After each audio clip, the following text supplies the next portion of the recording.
नमस्कार बच्चों, कैसे हैं आप लोग। उम्मीद है आप लोग बढ़िया होंगे। तो प्यारे बच्चों, जिन बच्चों ने भी सीयूटी की तैयारी के लिए कमर कस ली है, उनके पास बहुत ही कम दिन है, 45 दिन का वक्त है। तो सारे बच्चे ऐसे सोचते हैं कि कहीं एक ऐसा प्लेटफॉर्म मिल जाए जिस जगह पे मैं बहुत आसानी से फिजिक्स, केमिस्ट्री, मैथ्स, बायोलॉजी को पढ़ करके और हम आगे बढ़ के क्वेश्चन को प्रैक्टिस करें। तो उसी क्रम में हम लोगों ने वन शॉट का एक रिविजन सीरीज लेकर आया है और इसमें हम लोग क्लास 12, क्योंकि सीयूटी में क्लास 12 के ही पूछे जाते हैं, इसीलिए हम लोग क्लास 12 की यहाँ पे चर्चा करेंगे। तो क्लास 12 के सबसे पहला चैप्टर जिसको हम लोग बोलते हैं इलेक्ट्रिक चार्ज एंड फील्ड, ये आप एक बार पहले वन शॉट में पहले आप एक बार थियोरी रिवीजन करेंगे।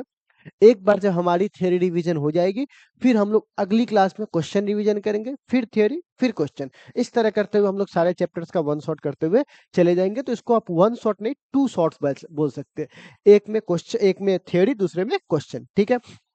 अब एक सवाल हमारे सामने ये है कि क्या ये सिर्फ सीयूटी वाले बच्चों के लिए? बिल्कुल नहीं है, ये पढ़ाई सबसे रिलेटेड है। तो अगर कोई बच्चे बोर्ड्स की तैयारी कर रहे हो, सीबीएसई से हो, अगर आप सीयूटी के लिए कर रहे हो, नीट के लिए कर रहे हो, जेई के लिए कर रहे हो, आप इस सब बच्चे इनके कर सकते हैं। हाँ, लेवल वाइज हो सकते हैं कि आप क्वेश्चन प्रैक्टिस थोड़ा ज्यादा करना पड़ेगा नीट जेई में, इसमें थोड़ा सा लो लेवल प्रैक्टिस करना पड़ेगा। बट सबका कोर कॉन्सेप्ट यहीं से जन्म लेता है। एक ही नदी से निकलते हैं सारी नाव, इसीलिए आप सभी लोग इसे सारे बच्चे देख सकते हैं और स्पेशली सीयूटी वाले बच्चे तो इसे जरूर देखें।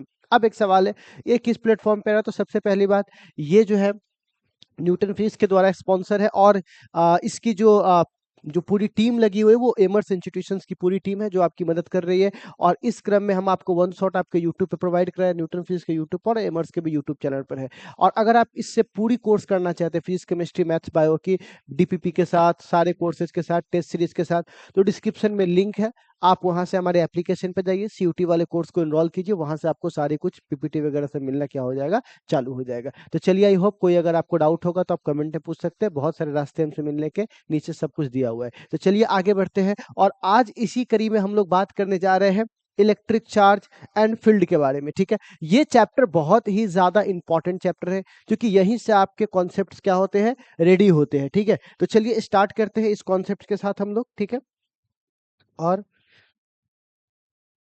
सबसे पहले बात, ये जो हमारे पास एक चैप्टर है, ठीक है, इस चैप्टर का नाम है इलेक्ट्रिक चार्ज एंड फील्ड। ठीक है,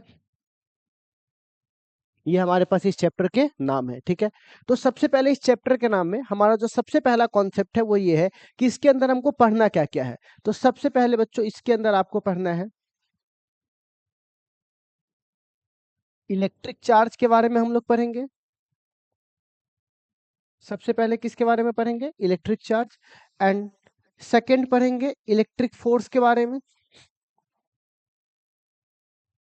इलेक्ट्रिक फोर्स के बारे में। थर्ड पढ़ेंगे इलेक्ट्रिक फील्ड के बारे में। फोर्थ पढ़ेंगे इलेक्ट्रिक फील्ड लाइंस के बारे में। फिफ्थ पढ़ेंगे इलेक्ट्रिक डाइपोल के बारे में। ठीक, एंड सिक्स है हमारे पास इलेक्ट्रिक फ्लक्स। और आखिरी हमारे पास है बच्चों गॉस लॉ और इसके एप्लीकेशंस। ठीक है, ये हम लोग पढ़ने वाले हैं। तो मैं ऐसा उम्मीद करूंगा कि आप इसके थ्योरीज वगैरह पढ़ लिए होंगे, आपको एक वन शॉट चाहिए होगा ताकि आप एक बार कंप्लीट रिवीजन कर सको। ठीक है, तो इस पर्पज से हम लोग पढ़ रहे हैं। तो सबसे पहले हम लोग यहाँ बात करेंगे इलेक्ट्रिक चार्ज के बारे में। ठीक है, तो सबसे पहला हमारे पास जो टॉपिक है वो है इलेक्ट्रिक चार्ज। ठीक है, इलेक्ट्रिक चार्ज जिसको डिनोट करते हैं क्यू से, कर सकते हैं छोटा वाला या बड़ा वाला। ठीक है, अब सवाल है इलेक्ट्रिक चार्ज आखिर क्या होता है। तो देखिए, हम चूंकि यहाँ डेफिनेशंस वगैरह के पीछे नहीं पढ़ेंगे क्योंकि आपको पता है कि ये हमारे कंपटीशन एग्जाम्स के लिए चीजें चल रही है, तो वहां पे डेफिनेशन मैटर नहीं करेगा। मैटर ये करेगा कॉन्सेप्ट है कि नहीं, आप उसके पॉइंट्स है कि नहीं, और उसके थ्योरी फॉर्मूला है कि नहीं, आपने उसको क्वेश्चन प्रैक्टिस किया कि नहीं। तो मैं आपको उसको समझाने के दृष्टिकोण से बताता हूँ। इस दुनिया का हर कुछ बना है किससे? एटम से। और एटम के न्यूक्लियस में होते हैं न्यूट्रॉन और प्रोटॉन, और उसके चारों ओर कौन घूम रहा होता है? इलेक्ट्रॉन। ठीक है, ठीक है, तो आप यहां से कह सकते हो कि इलेक्ट्रॉन और प्रोटॉन, ठीक है, ये एक फंडामेंटल यहाँ पर प्रॉपर्टी जिसके लिए लेकर आएगी। और इस फंडामेंटल चीज, क्योंकि इस दुनिया में हर कुछ में पाया जाता है एटम, और एटम के अंदर खुद चार्ज पाया जाता है, तो ये एक फंडामेंटल प्रॉपर्टीज है जिसकी वजह से कोई भी वस्तु इलेक्ट्रिक और मैग्नेटिक इफेक्ट का अनुभव करता है, ठीक है। तो इसी चीज को हम लोग क्या बोलते हैं, चार्ज। इलेक्ट्रॉन और प्रोटॉन आपके लिए किसकी तरह व्यवहार करेंगे, चार्ज की तरह। बट एक क्वेश्चन हमारे सामने निकल कर आता है, इस पूरे चीज में ना आप एक चीज नोटिस करना, अगर आप चार्ज की बात कर रहे हो तो ये एक, सबसे पहली बात, ये एक स्केलर क्वांटिटी है। पॉइंट्स तो आपको जरूर लिखने हैं ताकि ऑब्जेक्टिव ना छूटे। ये कैसे क्वांटिटी है, स्केलर क्वांटिटी है। स्केलर क्वांटिटी के बाद दूसरा बात, इसका ऐसा यूनिट क्या होगा, तो मैं आपको बता दूं, चार्ज का जो फॉर्मूला होता है, देखो आपने 10th क्लास में पढ़ा होगा, I बराबर क्यू बाई टी, आपने पढ़ा है 10th क्लास में, बिल्कुल पढ़ा होगा। तो आप बताइए यहां से क्यू बराबर क्या होगा, तो आप बोलोगे I इंटू टी। क्यू बराबर क्या होगा, आई इंटू टी। तो आई एक फंडामेंटल क्वांटिटी है, 7 फंडामेंटल क्वांटिटी होते हैं ना, उसमें से किसका नाम आता है, आई का आता है, और टी का भी आता है। तो आप यहां से कह सकते हो तीसरा में कि इसका जो ऐसा यूनिट है दूसरा में, उसको बोल सकते हैं हम लोग एम्पियर इंटू सेकेंड, जिसको एक वर्ड में हम लोग कहते हैं कुलम। तो आप बताइए चार्ज का ऐसा यूनिट क्या होगा, तो आप बोलोगे कुलम होता है, ठीक है। अब तीसरा है, इसकी सीजीएस यूनिट भी होती है, बिल्कुल होती है। तो इसकी जो सीजीएस यूनिट होती है ना, वो होती है ईएसयू, इलेक्ट्रोस्टैटिक यूनिट। अब एक सवाल आता है कि एक कूलम में कितने इलेक्ट्रोस्टैटिक यूनिट होते हैं, तो आप बोलेंगे 3 × 10⁻⁹ ESU, ठीक है, इतने होते हैं हमारे पास, ठीक। उसके बाद पांचवा में कोई आपसे पूछेगा कि भैया आप एक बात बताओ, एक यहाँ पर कुलम हो गया, एक फराडे, क्योंकि फराडे भी क्या होता है ना, मात्रक होता है, ठीक है। किसका यूनिट होता है, तो फराडे भी यूनिट होता है किसका, चार्ज का होता है, ठीक है। और एक फराडे में हमारे पास आता है 96,500, ठीक है। ये सब वैल्यूज है जो डायरेक्ट आपको याद रखना पड़ेगा। डिटेलिंग के लिए आपको, जैसे कि ये value milk and drop experiment में जाकर पता चलेगा, ये वैल्यू आपको जाकर पता चलेगा इलेक्ट्रोकेमिस्ट्री में, है ना, वहां पे जब आप फराडे के नियम पढ़ रहे होंगे तो वहां पे इलेक्ट्रोलाइसिस वहां पे पता चलेगा। तो अभी हमें डायरेक्ट उसको एक बार में ध्यान रखना है, ठीक है। बाकी जो टॉपिक्स, क्योंकि इसमें बहुत सारे पॉइंट्स है, अगर एक दो पॉइंट्स ऊपर नीचे हो भी जाएंगे ना, तो जब क्वेश्चन प्रैक्टिस कर रहे होंगे ना, तो वहां पे तो ऑटोमेटिकली उसको आ ही जाना है, ठीक है। तो अब हमारे पास ये आ गया। 6 में हमारे पास आ जाएंगे कि एक फराड हो गया, ये हो गया, एक फराड 96,500। अब एक सवाल आता है कि 1 एम्पियर आवर, देखिए ये भी एक बहुत अच्छा यूनिट है, किलो एम्पियर आवर, ये सब ऑब्जेक्टिव में पूछ सकता है। तो 1 एम्पियर में होता है 1 कूलम/1 सेकेंड, और 1 घंटे में होता है 3600 सेकेंड। लेकिन कुछ लोग उसको 60 सेकेंड कहते होंगे, नहीं लाला, 60 नहीं होगा, तो ये कट जाएगा। तो बताइए 1 एम्पियर आवर में कितना आ जाएगा, तो आप बोलिएगा 3600 कूलम, ठीक है।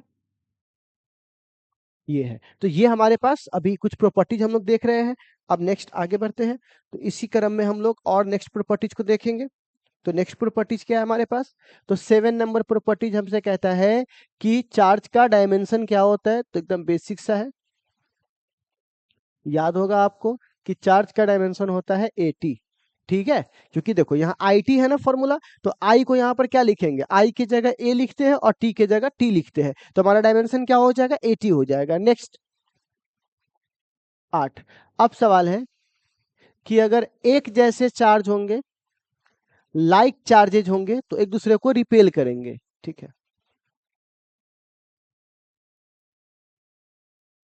जैसे आप एक बात बताओ, घर में मम्मी रहती है, तो मम्मी और बेटी में बनता है क्या, बिल्कुल नहीं बनता है, रिपेल रहता है। पापा और बेटा में बनता है क्या, बिल्कुल नहीं बनता है, रिपेल रहता है। लेकिन मम्मी में और बेटा में आराम से बनता है, पापा में और बेटी में आराम से बनता है। तो ये यहाँ पर कह सकते हैं लाइक चार्ज, लाइक चार्ज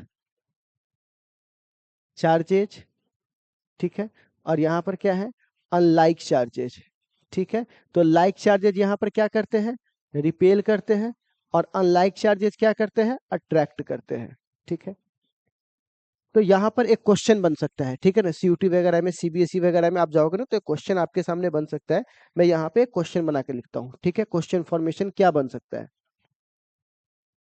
ठीक है। क्वेश्चन ये बन सकता है, जैसे Q1 × Q2 अगर 0 से बड़ा आया, इसका क्या मतलब हुआ, तो अगर Q1 × Q2 0 से बड़ा आया, तो इसका साफ मतलब होता है Q1 एंड Q2 दोनों लाइक चार्जेज है। कैसे चार्जेज है? Like charges. क्योंकि दो पॉजिटिव का अगर प्लस प्लस को गुना करोगे तब भी यहाँ प्लस ही आएगा, और अगर माइनस माइनस का गुना करोगे तब भी यहाँ प्लस ही आएगा। मतलब दोनों ही कंडीशंस में ये जीरो से बड़ा होगा। तो एक कंडीशन आपके सामने ये देख सकता है कि भैया Q1 इंटू Q2 है, और अगर वो जीरो से बड़ा है तो आप हमको बताइए कि ये दोनों चार्ज क्या शो करता है। तो बोलेंगे दोनों का नेचर क्या शो करता है, तो लाइक चार्जेज होंगे। या तो दोनों प्लस होंगे या तो दोनों माइनस होंगे। अब ऑप्शंस कैसे बनाने हैं वो तो उसके ऊपर डिपेंड करता है। ठीक है, तो आप एक यहां से देख सकते हो। दूसरा क्या कर सकते हो, Q1 इंटू Q2 अगर लेस देन जीरो है तो इससे क्या नेचर निकलता है चार्जेस का, तो पक्की बात है Q1 इंटू Q2 अगर है तो पक्की बात है दोनों अनलाइक होंगे, अनलाइक चार्जेज। क्योंकि अगर एक प्लस होगा एक माइनस होगा तभी दोनों का गुना क्या होगा, ऐसा होगा। ठीक है, तो ऐसे कंडीशन आ सकते हैं। एक बच्चा वाला कंडीशन भी आ सकता है, Q1 प्लस Q2 बराबर अगर जीरो हो जाए तो इसका मतलब है दोनों इक्वल एंड अपोजिट चार्जेस हैं। क्योंकि दो इक्वल और अपोजिट का जोड़ ही जीरो हो सकता है। जैसे 2 प्लस माइनस 2, तो 2 दोनों का इक्वल मैग्नीट्यूड, और एक प्लस और एक क्या है माइनस, तो अपोजिट हो जाएगा। तो यहाँ पर इस तरह से क्वेश्चंस आपको बनाए जा सकते हैं। सेम आपको यहाँ पर इक्वल एंड अपोजिट। तो आप समझ सकते हो कि अगर वो हमसे क्वेश्चंस पे आ जाएंगे तो यहाँ से भी क्वेश्चंस को उठा करके वो रख सकते हैं। तो क्या इतनी कहानी आप लोगों को समझ में आया? एग्जैक्टली चलो आगे बात करते हैं और। ठीक है, हाँ, एक और पॉइंट मैं आपको दिखाता हूँ, 9 नंबर पॉइंट। ठीक है, अब क्या होगा कि अगर मैं यहाँ बात करूंगा बॉडी के बारे में, किसके बारे में बात करूंगा, बॉडी के बारे में। तो चलिए थोड़ा सा मैं बॉडी के बारे में बात करता हूँ। बॉडी के बारे में क्या बात करूंगा, सो देखिएगा। अगर कोई वस्तु नेगेटिव रूप से चार्ज है, पहले बात तो अगर न्यूट्रल है, ठीक है, अगर कोई ऑब्जेक्ट न्यूट्रल है तो इसका मतलब होता है नंबर ऑफ इलेक्ट्रॉन बराबर होगा नंबर ऑफ प्रोटॉन के। मतलब इसमें इलेक्ट्रॉन और प्रोटॉन की संख्या आपस में क्या होगी, बराबर होगी। कब? जब बॉडी क्या हो, न्यूट्रल हो। जब बॉडी अगर न्यूट्रल हो तो यहाँ पे प्लस माइनस की संख्या क्या होगी, बराबर होगी। ठीक है, बट अगर यहाँ पे हमसे कहा जाए कि नहीं भैया हमें ये बताओ, अगर कोई बॉडी नेगेटिवली चार्ज हो, नेगेटिव रूप से चार्ज हो, तो नेगेटिव रूप से चार्ज होने का बेसिक सा मतलब है कि यहां पर क्या हुआ, इलेक्ट्रॉन की संख्या, इलेक्ट्रॉन की संख्या ज्यादा हो गई किससे, प्रोटॉन की संख्या से। बेसिक सी बात है। ठीक, अच्छा, क्योंकि नेगेटिव का मतलब ही होता है वही 11। और अगर कोई पॉजिटिव चार्ज बॉडी हो तो इसका मतलब हुआ इलेक्ट्रॉन कम हो गया किससे, प्रोटॉन से। अच्छा, आपने सर अभी बोला कि इलेक्ट्रॉन कम हो गया, आप ऐसे भी तो बोल सकते हैं कि इलेक्ट्रॉन प्रोटॉन ज्यादा हो गया। नहीं, देखो क्या होना है ना, इस पूरे ही कहानी में ये बात आप ध्यान रखिएगा कि इस चैप्टर का नाम है इस यूनिट का नाम है इलेक्ट्रोस्टैटिक्स। क्या नाम है, इलेक्ट्रोस्टैटिक्स। तो इलेक्ट्रोस्टैटिक्स में क्या होता है ना कि आप ये नहीं कह सकते बच्चों कि हम क्या बोलते हैं उसको, इलेक्ट्रॉन के अलावा प्रोटॉन का मोशन करवा रहे हैं। नहीं, जब भी ट्रांसफर होगा ना, यहाँ पे मैं एक बात भी लिख देता हूँ, छोटे छोटे पॉइंट्स, ऑब्जेक्टिव तो बिल्कुल मत छोड़ना। ठीक है, तो यहाँ पे मैं बोल सकता हूँ ट्रांसफर ऑफ इलेक्ट्रॉन। अगर कोई बॉडी चार्ज हो रहा है तो पक्की बात है वहां पर कौन सहारा बना होगा, तो इलेक्ट्रॉन। प्रोटॉन का ट्रांसफर नहीं हो रहा है यहाँ पर। ठीक है, तो अगर आप इलेक्ट्रॉन को ही ट्रांसफर करा सकते हो, तो अगर तुमको यहाँ पर इलेक्ट्रॉन की संख्या बढ़ानी है तो बाहर से इलेक्ट्रॉन ला के ऐड करोगे, इलेक्ट्रॉन एडेड।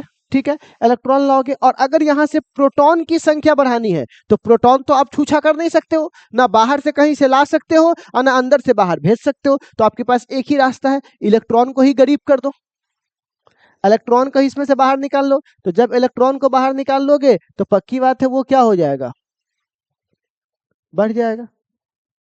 अगर एक लड़का और एक लड़की का पूरा ग्रुप बना हुआ है, आप लड़का को छूछा नहीं कर सकते हो, निगेटिव लड़की है। अगर आपको लड़की की संख्या बढ़ानी है तो बाहर से लड़की ले आओ, और अगर लड़के की संख्या बढ़ाना है तो लड़की को इसमें से बाहर निकाल दो, बस। तो दोनों ही केस में लड़की ही आएगी भी और जाएगी भी, लड़का उसमें कहीं नहीं कुछ सीधा बैठा हुआ है वो। ठीक है, ये कहानी आप याद रखिएगा। कोई अगर आपको कहता है कि से भैया ये सामान बहुत महंगा है, तो बोलना सामान महंगा नहीं है, तुम ही गरीब हो बे। ठीक है, तो कहने का मतलब यहाँ पर ये बढ़ा नहीं है बल्कि यही कम गया है। ठीक है, तो ये हमारे पास है। अब एक बात बताओ, यहाँ पे अगर आप इस पूरे कहानी में देखोगे तो अगर तुम नेगेटिव चार्ज पर इलेक्ट्रॉन को ऐड करोगे तो इसका मास क्या होगा, इंक्रीज करेगा कि नहीं करेगा, तो क्या बोलेंगे, मास इज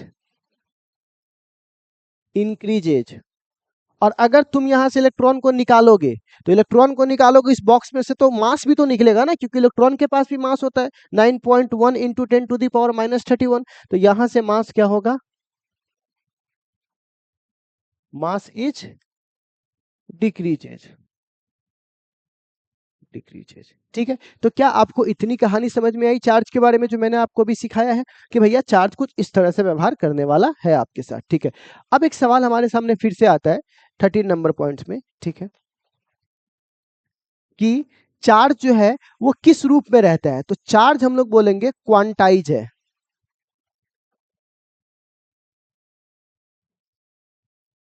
क्वांटाइजेशन को फॉलो कर रहा है, किसको फॉलो कर रहा है, यहाँ जेड भी हो सकता है, ये डिपेंड करता है कि आप क्या फॉलो कर रहे हो, तो क्वांटाइजेशन को फॉलो करता है। अब आप कहिएगा सर ये क्वांटाइजेशन क्या होता है, थोड़ा स्पेशल केस हमको लग रहा है। एग्जैक्टली मैं बताता हूँ। देखो, वैज्ञानिकों ने देखा कि किसी भी बॉडी पर जो चार्ज रहता है, किसी बॉडी पर क्या रहता है, चार्ज रहता है, तो किसी बॉडी पर जो चार्ज रहता है ना, वो हमेशा चार्ज ई के फॉर्म में होगा, और वो ई मल्टीप्लाई होगा इंटीजर से। तो कभी भी जो एन की वैल्यू पाई जाएगी, वो पाई जाएगी 0 1 2 3 4, और प्लस माइनस, क्योंकि प्रोटॉन भी हो सकता है, इलेक्ट्रॉन भी हो सकता है।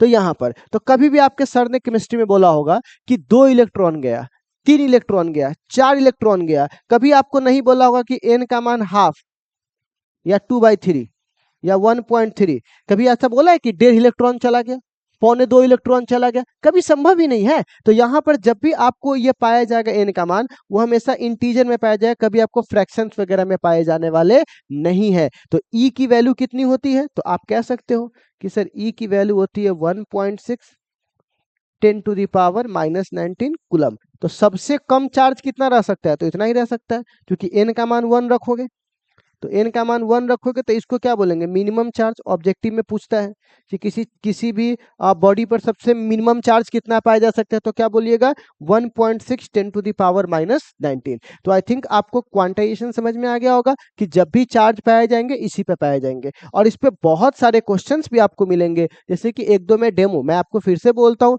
अभी की क्लास में हम लोग एक बार थ्योरेटिकल समझ ले आते हैं, एक बार हमारी थ्योरेटिकल समझ डेवलप हो जाएगी, कुछ क्वेश्चन को एक दो मैं यहीं पे करवा के बताते चले जाऊंगा कि हाँ ऐसे ऐसे क्वेश्चन आ सकते हैं। इसके बाद जो कल की क्लास होगी, वहां तो इसी कॉन्सेप्ट का इस्तेमाल करके क्वेश्चन तो बनाने ही वाले हैं, तो मैं इसमें आधा अधूरा काम क्यों करूं, कल मैं कंप्लीट ही काम करने वाला हूं। ठीक है, तो चलिए प्यारे बच्चों, इसी में हम लोग यहाँ पे क्वांटाइजेशन की बात करेंगे। ठीक है, तो इस पे कुछ क्वेश्चंस क्या हो सकते हैं कि मान लो अगर चार्ज की वैल्यू 1 कूलम्ब है, तो एन का मान कितना हो सकता है, एन बराबर वाट, मतलब क्यू बराबर 1 कूलम, तो एन बराबर क्या होगा, तो सिंपल सी बात है, हमारे पास फॉर्मूला है क्यू बराबर एन ही। तो 1 कूलम चार्ज को पास करवाने के लिए कितने इलेक्ट्रॉन्स को यहां से वहां दौड़ना होगा, क्योंकि एक एक इलेक्ट्रॉन मात्र इतना ही चार्ज लेके जा सकता है, और हमको ये माइनस है, मतलब बहुत फ्रैक्शन में चार्ज लेके जा, 0.000, मतलब बहुत कम वैल्यू लेके जा सकता है, और हमको पूरा एक भेजना है, तो बहुत से इलेक्ट्रॉन को दौड़ना पड़ेगा यहाँ से वहां, तो कितने को दौड़ना पड़ेगा, तो यहाँ से क्यू बराबर एन ही है। तो एन बराबर क्या होगा, क्यू अपॉन ई। क्यू का मान 1 कूलम, ई का मान सबको पता है यहाँ पर। ठीक है, ये कट जाएगा कूलम, कूलम से कूलम, और ये सब कटने के बाद 10 के पावर 19 ऊपर जाएगा तो +19 हो जाएगा, और ये 1 को 1.6 काटेंगे तो 0.25 हो जाएगा, और गुने इतना, तो आप बताइए हो जाएगा ये 0.25 10 के power 18।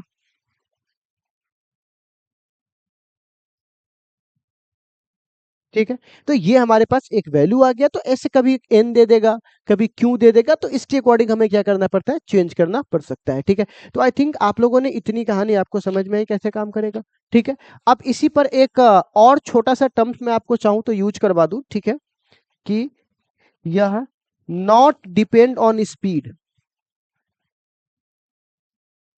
Not depend on speed, यह स्पीड पर डिपेंड नहीं करता है। तो चार्ज इनवेरिएंट प्रॉपर्टीज होता है, यह स्पीड पर डिपेंड नहीं करता है। एक और आपको पॉइंट्स आपके सामने आने वाले हैं, वो पॉइंट्स क्या है कि देखो, जिसके पास भी चार्ज होगा उसके पास MUST, मस्ट हैव मास। जिसके पास भी चार्ज होगा, जैसे इलेक्ट्रॉन के पास चार्ज है कि नहीं, तो बोलिएगा बिल्कुल है। क्या उसके पास मास नहीं है? बिल्कुल मास है। प्रोटॉन के पास चार्ज है कि नहीं? बिल्कुल चार्ज है। मास है कि नहीं? बिल्कुल मास है। तो जिसके पास भी चार्ज है उसके पास 100% मास होगा, ठीक है।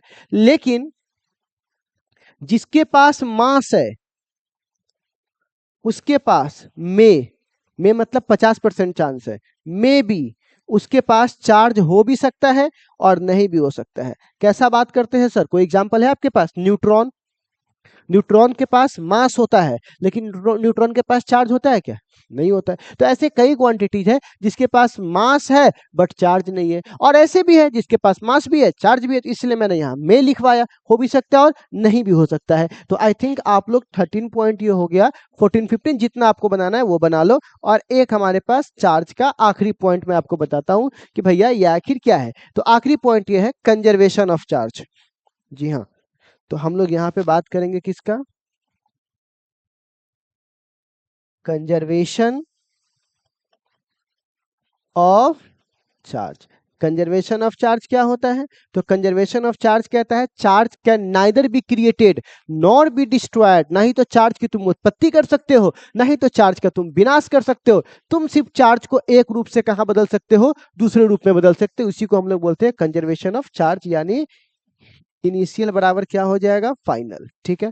तो जैसे एक एग्जांपल आप लिख सकते हो, जैसे ये ग्लास का कोई टुकड़ा है और ये सिल्क का साड़ी है। तो पहले भी चार्ज जीरो था, रगड़ने के बाद इस पे प्लस आ गया, इस पे माइनस आ गया। तो कैसा चार्ज आ गया? Equal and opposite. जितना प्लस उस पे गया उतना ही माइनस इस पे गया। तो आपसे यहाँ पर टोटल वैल्यू अभी भी जीरो हो गया प्लस माइनस को जोड़ने पर। तो कोई पूछेगा कंजर्वेशन ऑफ चार्ज क्या होता है, तो बोलिएगा जितना चार्ज पहले होता है उतना ही चार्ज बाद में होता है। तो पहले और बाद की स्थिति एक जैसी होती है, इसी को हम लोग बोलते हैं कंजर्वेशन ऑफ चार्ज। तो चार्ज के बारे में इतना जानकारी आपको तो बिल्कुल ही होनी चाहिए थी। तो आई थिंक आपको चार्ज के बारे में ये जो जानकारी मैंने आपको दिया इतना इनफ होगा। तो आई थिंक आप चार्ज के पूरे कॉन्सेप्ट को यहाँ से एक बार रिवील कर सकते हैं, ठीक है। तो मैंने आपको यहाँ बता दिया कि चार्ज क्या क्या होता है, कौन कौन सी प्रॉपर्टीज होती है। और अगर एक दो प्रॉपर्टीज और रह भी गई होगी तो क्वेश्चन प्रैक्टिस करने आ ही रहे हैं वहां पे, तो फिर हम लोग डिस्कस कर ही लेंगे। तो चलिए, चार्ज हम लोगों का खत्म होता है। अब चार्ज के बाद बारी आगे लेके चलते हैं हम लोग, चार्ज से आगे बढ़ते हैं। तो देखो बच्चों क्या हुआ, नेक्स्ट टॉपिक। अगर दो चार्ज है और दोनों ने एक दूसरे को धक्का दिया, या अगर कोई एक दूसरा चार्ज है उसको इसने खींचा, तो चाहे इसने धक्का दिया हो चाहे इसने खींचा हो, दोनों ही कंडीशन में फोर्स की आवश्यकता है कि नहीं है। अगर तुम्हारे हाथ से किसी ने खींच दिया तो बोलोगे ना कौन खींचा भाई? किसी ने धक्का दिया, कौन धक्का दिया भाई? क्योंकि बिना फोर्स लगाए ये संभव नहीं है। तो अगर इसमें फोर्स लगा तो उस फोर्स को क्या नाम दे, इस रिश्ते को क्या नाम दे, ये रिश्ता क्या कहलाता है? तो इस रिश्ते को हम लोग कहते हैं इलेक्ट्रिक फोर्स। क्यों? क्योंकि दो चार्ज के बीच में लगा है। तो अभी का हमारा इलेक्ट्रिक चार्ज के बाद जो हमारा नेक्स्ट हेडिंग है उसको हम लोग बोलते हैं इलेक्ट्रिक फोर्स। कौन सा फोर्स बोलते हैं? Electric force. तो अब यहाँ पर एक सवाल आता है, ये इलेक्ट्रिक फोर्स किसके बीच में लग रहा है? तो आप बोलिएगा किसके बीच में लग रहा है? टू चार्जेस के बीच में लग रहा है। किसके बीच में लग रहा है? टू चार्जेस के बीच में लग रहा है। अच्छा, और फोर्स का नेचर क्या है? तो अट्रैक्टिव भी हो सकता है और रिपल्सिव भी हो सकता है, दोनों हो सकता है, ठीक। रिपल्सिव भी हो सकता है, ठीक है। ये दोनों नेचर हो सकते हैं इलेक्ट्रिक फोर्स का, ठीक है। अब एक सवाल आता है, अगर इलेक्ट्रिक फोर्स है तो इसका मैग्नीट्यूड भी होगा और डायरेक्शन भी होगा। लेकिन फोर्स है तो पहले फोर्स की हम लोग मैग्नीट्यूड निकालेंगे एंड दैट्स आफ्टर हम लोग डायरेक्शन निकालेंगे। तो पहले क्या निकाले? तो पहले निकालेंगे मैग्नीट्यूड। और जब मैग्नीट्यूड निकालते हैं तो यहाँ पर एक वैज्ञानिक आते हैं जिसको हम लोग कहते हैं कूलम्ब्स लॉ। जी हाँ, इसी वैज्ञानिक ने इलेक्ट्रिक फोर्स के बारे में आपको वैल्यू लाकर दिया था, लेकिन ये चोर थे। कहाँ से चोरी किए थे? न्यूटन जी के नियम से, ठीक है। तो कूलम्ब्स लॉ क्या कहता है? तो कूलम्ब्स लॉ कहते हैं कि कितने चार्ज थे? दो चार्ज थे, समझे। दोनों के बीच की दूरी कितनी थी? तो आप कहिएगा आर थी। दो चार्ज थे, दोनों के बीच की दूरी कितनी थी? आर थी। अब बताइए, इसके बीच में जो फोर्स लग रहा था, तो उन्होंने बोला कि दोनों चार्ज के प्रोडक्ट के डायरेक्टली प्रोपोर्शनल। मैग्नीट्यूड इसलिए लगा देता हूं क्योंकि ये मॉड लगा देने से माइनस खत्म हो जाता है, और माइनस खत्म होने से हमारा डायरेक्शन वाला झंझट क्या हो जाता है, खत्म हो जाता है। क्योंकि हम डायरेक्शन के लिए अलग से बात करेंगे, ये अभी मैं मैग्नीट्यूड निकाल रहा हूँ। तो मैग्नीट्यूड के लिए क्या होगा कि अगर आप फोर्स लिख रहे हो तो पहले ये देख लीजिए कि दोनों का मल्टीप्लाई का डायरेक्टली प्रोपोर्शनल होगा, मतलब दोनों चार्ज का उपयोग होगा इसमें, दोनों चार्ज की स्ट्रेंथ देखी जाएगी, और इनवर्सली प्रोपोर्शनल होगा इसके दूरी के स्क्वायर के।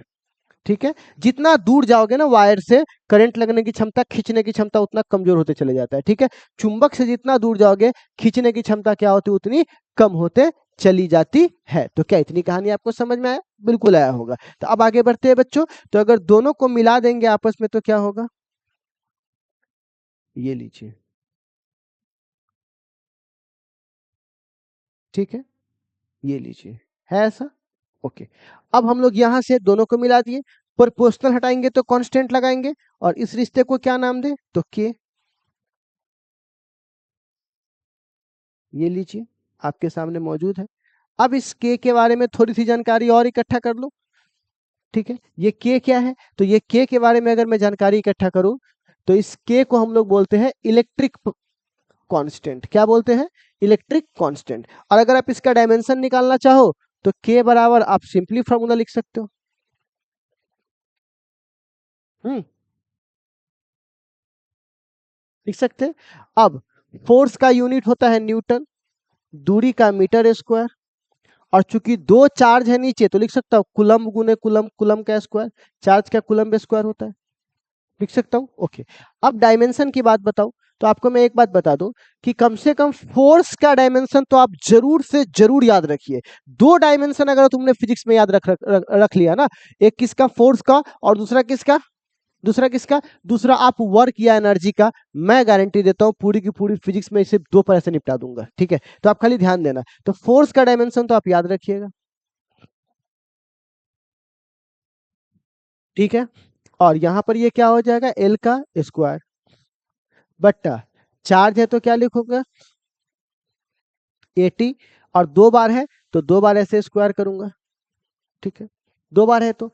अब यहां से एक बात बताओ, एम को एम रहने दो, दो एल और एक एल क्या हो जाएगा, तीन एल हो जाएगा, और टी ऊपर जाएगा तो क्या हो जाएगा, -4, और ए की पावर -2। तो आप देखोगे सीयूटी वगैरह केस में ना यूनिट एंड डायमेंशन से भी बहुत अच्छा खासा क्वेश्चन आपको उठा सकता है। ठीक है, इसीलिए मैं इसको करवा दे रहा हूँ। खैर, अब आते हैं वापस। अब यहाँ पर देखिए, अब कोई पूछेगा के का सीजीएस यूनिट क्या होता है, सीजीएस, तो आप आराम से बोल सकते हैं न्यूटन का डाइन होता है, मीटर का सेंटीमीटर होता है, और इसका होता है ईएसयू। ठीक है, ठीक है। अब के की वैल्यू क्या होती है, तो देखो के की जो वैल्यू है ना, वो माना जाता है किससे, 1/4 पाई अपसाइलन से। अब ये कहिएगा इप्साइलन क्या है, तो इप्साइलन को बोलते हैं परमिटिविटी। क्या बोलते हैं इसको, परमिटिविटी, इलेक्ट्रिक परमिटिविटी। इप्सिलॉन को क्या बोलते हैं, इलेक्ट्रिक परमिटिविटी। अगर इसकी वैल्यू आएगी तब इसकी वैल्यू आएगी। तो आप कहिएगा सर ये परमिटिविटी की वैल्यू कितनी होती है, तो परमिटिविटी की वैल्यू अगर आप एयर में निकालोगे तो वो आ जाएगा 8.85 10 के पावर -12। आप कहिएगा सर इसके पीछे का यूनिट क्या होगा, तो आप ध्यान दो कि ये ऊपर है और ये नीचे है, मतलब एक दूसरे को उल्टा हुआ, तो उल्टा हुआ तो इसी यूनिट को उल्टा कर दोगे तो के को उल्टा करोगे तो एप्सिलॉन का यूनिट मिल जाएगा, क्योंकि 4 भी कांस्टेंट है, पाई भी कांस्टेंट है। तो उल्टा करेंगे तो कूलम को ऊपर लिख देंगे और न्यूटन गुने मीटर स्क्वायर को ऐसे नीचे लिख देंगे। ठीक है, तो इसका डायमेंशन भी अगर लेना होगा तो इसका उल्टा कर देना, तो इसकी डायमेंशन मिल जाएगी। समझ में आ रहा है क्या मैं जो बोल रहा हूँ, क्या इतना समझ में आ रहा है तेरे को? ठीक है, तो आई थिंक आपको इतनी कहानी समझ में आ रही होगी। अब आगे बढ़ते हैं। अब सवाल है, एयर में तो आपने बोल दिया, अगर किसी मीडियम में निकालना हो तो इसको बोलते हैं रिलेटिव परमिटिविटी। क्या बोलता हूं, रिलेटिव। तो ई आर का फॉर्मूला होता है, किसी मीडियम के परमिटिविटी को तुलना करना पड़ेगा किससे, हवा से। अच्छा उपाय क्या होगा, एयर से। तो एयर को ई नॉट भी कहते हैं, ऐसे नॉट लगा होगा तो समझ जाना एयर है। ठीक, तो किसी भी मीडियम के परमिटिविटी को, एनर्जी स्टोर करने की क्षमता को, अगर हम हवा के एनर्जी स्टोर करने की क्षमता से अगर हम क्या करें, तुलना करवा दे, इसी तुलना से जो प्राप्त होगा उसी को बोलेंगे रिलेटिव। मतलब आपको डायरेक्ट मान तो पता नहीं पता है, लेकिन किसी की मदद से आप बता सकते हो। जैसे उसके पास कितना पैसा है तो उसके पास तो नहीं पता, लेकिन अंबानी से 2 गुना होगा, तो अंबानी का पैसा पता कर लो, 2 गुना आपको पता कर लेगा। तो यही वाली कहानी यहाँ पर एयर का हमको पता है। अब जिसका भी बताएंगे एयर से तुलना कर करके बताएंगे। जैसे कि अगर कोई पूछेगा हवा का क्या होता है एयर का, तो एयर का रिलेटिव परमिटिविटी 1 होगा। क्यों 1 होगा?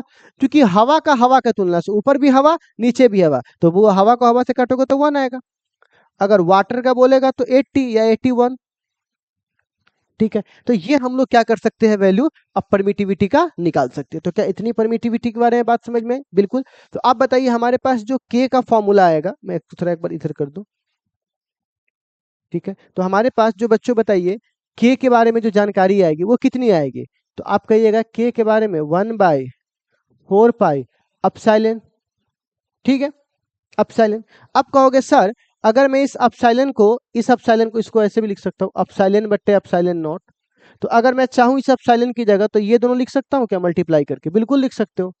तो क्या यहाँ पर हो जाएगा 4 पाई, और इसको मैं इधर कर दूंगा तो ये क्या हो जाएगा, अपसाइलन नॉट और इंटू अपसाइलन आर। बोलिए तो। क्वेश्चन बहुत सारे इसके अंदर से, इसलिए मैं थोड़ा डिटेल कर रहा हूं इसका। तो आप बताइए, तो ये हो गया। अब अगर मैं एयर में बात करूं तो एयर में बताइए ईआर का मान तो 1 होता है। ठीक, तो आप बताइए के की वैल्यू अब ये कितना हो जाएगा, 1/4 pi epsilon. 1/4 pi epsilon not क्या हो जाएगा, 1/4 पाई अपसाइलन नॉट, क्योंकि मैंने एयर को हटा दिया। अब अगर इसका मान मैं निकालू एसआई यूनिट में, कहा निकालू, एसआई यूनिट में, तो आप बताओ एसआई यूनिट में निकालू, और अगर इसका मान सीजीएस में निकालू तो इसका मान एसआई में रखोगे, जिससे कि एप्सिलॉन नॉट का मान ये उठाकर रखोगे, 4 का मान, पाई का मान 22/7, सब काटने के बाद आपको मान आएगा अप्रोक्स में नहीं इतना आएगा। किस में? एसआई में।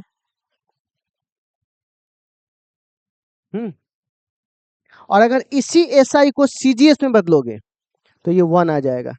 न्यूटन को बदलोगे तो 10 के पावर 5 डाइन, सेंटीमीटर को बदलोगे कुलम मीटर को बदलेगा तो सेंटीमीटर का स्क्वायर, और इसको बोलेंगे ईएसयू का स्क्वायर। आप एक बार चाहो तो यूनिट कन्वर्जन कर सकते हो। 10 के पावर 5, 10 के पावर 2 दूनी 4, तो 5 4 9। ठीक, तो यहाँ पर क्या है, 10 के पावर 9 दूनी -9 है, तो दो गुना करेंगे तो 18, तो एगो 9 ये, एगो 9 ये, और नीचे का 18 खत्म। अब 3 तिहाई 9 कट के सीधे 1 आ जाएगा। तो पूरे की पूरी कट के कहानी क्या आ जाएगी, 1 आ जाएगी, अगर के का मान 2 में निकालोगे तो, वो भी एसआई में और एयर के लिए। ठीक, तो अब बताइए हमारे पास इफ एयर में कितना होगा, तो बोलेगा सर आप ऐसे बोल सकते हो 1/4 pi epsilon not Q1 into Q2 बट्टे आर स्क्वायर, या आप ऐसे बोल सकते हैं 9 गुने 10 के पावर 9 एसआई में Q1 इंटू Q2 बट्टे आर स्क्वायर। और अगर सीजीएस में लिखना है, ये एसआई में है, तो सीजीएस में लिखना है तो सीधे लिख दो Q1 इंटू Q2 बट्टे आर स्क्वायर। तो कई बच्चे खोजते हैं सर के कहाँ गया, तो हो सकता है कि ये सीजीएस में लिखा हो, सीजीएस में तो 1 होता है के का मान। समझ में आ रहा है? तो ऑब्जेक्टिव में घूमने की जरूरत नहीं है, तो उसके साथ मत घूम रहे बाबा। एयर। अब अगर मीडियम की बात करूं तो मीडियम में तो सीधा आएगा। तो अगर मैं आपसे एक सवाल पूछता हूं, एयर को भाग दूंगा मीडियम से तो क्या आएगा, तो एयर का फॉर्मूला क्या है, 1/4 pi epsilon not Q1 into Q2 बट्टे आर स्क्वायर, और मीडियम का क्या है 1/4 pi epsilon naught epsilon r Q1 into Q2 बट्टे आर स्क्वायर। कट जाएगा ये, कट जाएगा ये, अपसाइलन आर ऊपर आएगा तो क्या हो जाएगा अपसाइलन आर। तो कोई आपसे पूछेगा कि एयर को मीडियम से भाग देने पर अपसाइलेंट आर आता है। ठीक है, तो ये आपको पास एक फॉर्मूला है जो आपको कभी भी आगे यूज करके फॉर्मेट में वो यूज कर सकता है। ठीक है, तो क्या आपको इतनी कहानी जो है वो बेसिक समझ में आई? ऑलरेडी आप लोगों ने कूलम के नियम को देखा होगा, और ये थोड़ा सा ये टॉपिक है जिसमें आपको दिमाग लगाना पड़ेगा। और दिमाग क्या लगाना पड़ेगा, बहुत ही बेसिक सी बात है। अगर आपको दिक्कत हो रहा है एक बार वापस बैक करके इसे देख लीजिए, कॉपी खोल के रखिए, पढ़ा हुआ तो है ही, तो ये आपको एक बार देखने की जरूरत है। ठीक है, और अगर आप इसमें से कुछ भी नहीं जानते हो, बिल्कुल भी नहीं पढ़े हुए, तब तो फिर आपको फाउंडेशन वाले कुछ लेक्चर्स देख लेने चाहिए, क्योंकि विदाउट फाउंडेशन वाले लेक्चर वहां पे बहुत छोटी छोटी बातें बताई जाती है। लेकिन मैं ऐसा मान के पढ़ाता हूँ कि बच्चा बेसिक रूप से कुछ पढ़ा होगा तो उसको ये एक बार मेमोराइज हो जाएगा। ठीक है, तो आई थिंक आप लोगों को इतना क्लियर है। ठीक है, क्योंकि हमारा लक्ष्य क्वेश्चन को बनाना है। ठीक है, इसके बेस पे हम क्वेश्चन को बनाने आगे चलेंगे। तो अभी हम लोगों ने क्या क्या देखा, चार्ज को देखा, चार्ज के बाद कूलम्ब के नियम को देखा, कूलम्ब के नियम में इलेक्ट्रिक फोर्स निकालने के क्रम में हम लोगों ने मैग्नीट्यूड निकाला, अभी डायरेक्शन बाकी है। अभी हम लोगों को डायरेक्शन देखना है, किसका? कूलम्ब के नियम का। तो ये हमारा मैग्नीट्यूड है और अब हम लोग डायरेक्शन की बात करते हैं, ठीक है। तुम तो कांटों की बात करते हो, हमने फूलों से चोट खाई है। चलिए अब हम लोग बात करेंगे डायरेक्शन का। डायरेक्शन, ठीक है। अब आपको पता है कि जब भी कोई चार्ज होगा यहाँ पर Q1 चार्ज होगा और दूसरा यहाँ पे कौन सा चार्ज होगा? Q2 चार्ज होगा। तो ये दोनों चार्ज एक दूसरे पर जब भी फोर्स लगाएंगे एक दूसरे के लाइन ज्वाइनिंग पर लगाएंगे। कभी ऐसा नहीं हो सकता है कि एक चार्ज इधर फोर्स लगाए और दूसरा चार्ज इधर फोर्स लगाए, नहीं, ये रॉन्ग डायरेक्शन है। जब भी वो फोर्स लगाएंगे तो हमेशा कहाँ लगाएंगे? लाइन ज्वाइनिंग पे लगाएंगे। कहां पे लगाएंगे? लाइन ज्वाइनिंग पर। तो फोर्स जब भी लगेगा वो कहां पे लगेगा? लाइन ज्वाइनिंग पे लगेगा। क्या इतना क्लियर है आपको? एग्जैक्टली क्लियर है। अब आगे बात करते हैं कि सर अगर मैं डायरेक्शंस लिखना चाहूं तो कैसे लिखूंगा? तो देखो बहुत बेसिक सी बात है। आप लोग यूनिट वेक्टर का नाम सुने हो? यूनिट वेक्टर किसे कहते हैं? तो बउआ आप एक बात को समझो, इसका नाम है यूनिट। तो यूनिट का मतलब ही होता है जिसका मैग्नीट्यूड 1 हो, और वेक्टर मतलब डायरेक्शन, जिसकी डायरेक्शन हो लेकिन उसका मैग्नीट्यूड 1 हो। और हमें भी सिर्फ यहाँ क्या चाहिए? डायरेक्शन। मैग्नीट्यूड तो हम पहले से भी निकाल के रखे हुए हैं, तो हमें मैग्नीट्यूड नहीं चाहिए, हमें क्या चाहिए? डायरेक्शन। तो कहता है ठीक है, यूनिट वेक्टर को ले आओ क्योंकि हमारे काम का भी है। 1 से मल्टीप्लाई करने से हमारा मैग्नीट्यूड नहीं बदलेगा और साथ में हमको डायरेक्शन ला के दे देगा, और हमको यही तो चाहिए था। इसीलिए हम कौन सा वेक्टर लेकर आते हैं? Unit vector. तो यूनिट वेक्टर को कैप से डिनोट करते हैं और इसका फॉर्मूला होता है किसी भी वेक्टर को उसी के परिमाण से भाग दोगे तब ना तुमको 1 आएगा। तो बताइए आर कैप बराबर क्या फॉर्मूला होगा? आर वेक्टर बट्टे आर। क्लियर है? आर वेक्टर बट्टे आर। तो आप बताइए यहां से जो आपने फोर्स निकाला है वो क्या निकाला है? तो आप बोलिएगा sir K into Q1 into Q2 upon r square. अब चूंकि तुम यहाँ पे क्या लगाओगे? वेक्टर। तो यहाँ पे डायरेक्शन चाहिए, तो डायरेक्शन के लिए क्या लगाते हैं? Unit vector. तो ये हमारा वेक्टर फॉर्म हो गया, ठीक। अब किसी को मन होगा नहीं नहीं नहीं, मैं इस फॉर्म में ना लिखूं, मैं इस वेक्टर के फॉर्म में लिखूं, तो वो भी चेंज कर सकता है। आप देखोगे सीयूटी में ऐसे क्वेश्चन आते रहते हैं। आर स्क्वायर, अच्छा आर कैप को लिख सकता हूं आर वेक्टर बट्टे आर, कैप की जगह फॉर्मूला में। तो अगर मैं इसको चेंज करना चाहूं तो क्या एफ वेक्टर बराबर क्या मैं ये लिख सकता हूं? के Q1 इंटू Q2 बट्टे आर क्यू आर वेक्टर, बोल सकता हूं? ठीक है, ओके, बहुत अच्छा। अब आगे बढ़ते हैं बच्चे लोग, बात करते हैं आगे, ठीक है। अब यहाँ पर एक सवाल आता है बच्चों कि सर अगर एक ये तो 2 चार्जेस के लिए, कितने चार्जेस के लिए? 2, Q1 और Q2। अगर मान के चलो सर अगर बहुत सारे चार्जेस होंगे तो मल्टीपल चार्जेज। तो अगर मल्टीपल चार्जेज होंगे तो ये सुपरपोजिशन प्रिंसिपल को फॉलो करेगा। अब आप कहिएगा सर ये सुपरपोजिशन प्रिंसिपल क्या होता है? मैं समझाता हूं। देखो सुपरपोजिशन प्रिंसिपल कहता है, डिटेलिंग में तो नहीं जाऊंगा वरना बहुत एक एक दिन लग जाता है इस पर।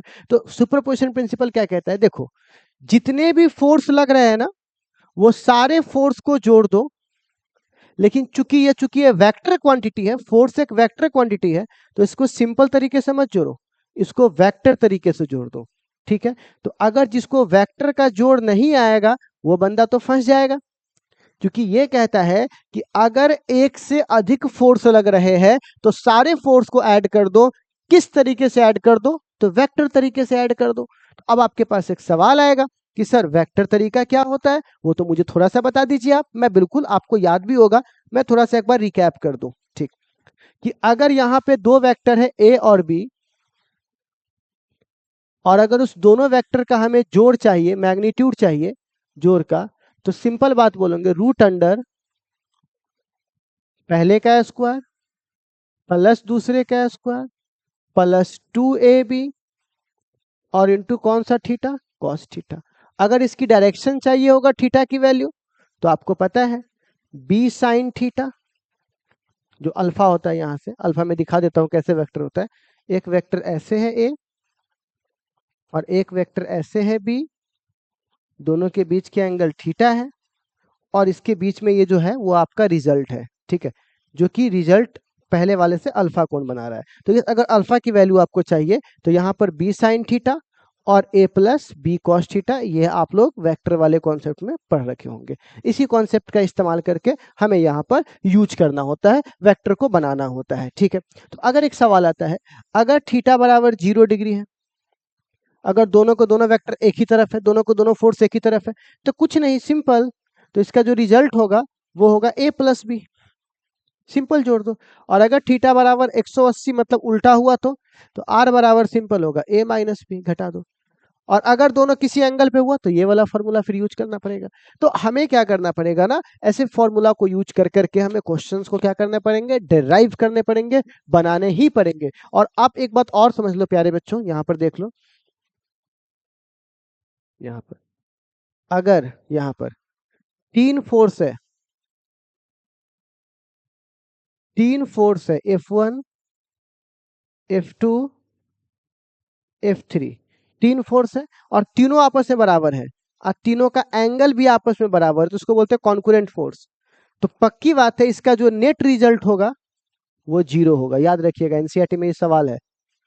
तो अगर सपोज करो तीनों 120 120 120 पर है और अगर तीनों को फोर्स एफ एफ एफ लग रहा है तो नेट फोर्स क्या होगा, 0, क्योंकि सब एक दूसरे को कैंसिल कर देगा, ठीक है। तो ये कुछ कहानी है जो आपको याद रखनी है और इसी कहानी के आधार पे आप फोर्स के क्वेश्चंस को डिराइव करोगे और आप बनाओगे। एक बात और मैं आपको बता दूं प्यारे बच्चों, सभी प्यारे बच्चों सुन लो, एक बात और मैं आपको बता दूं कि, ठीक है,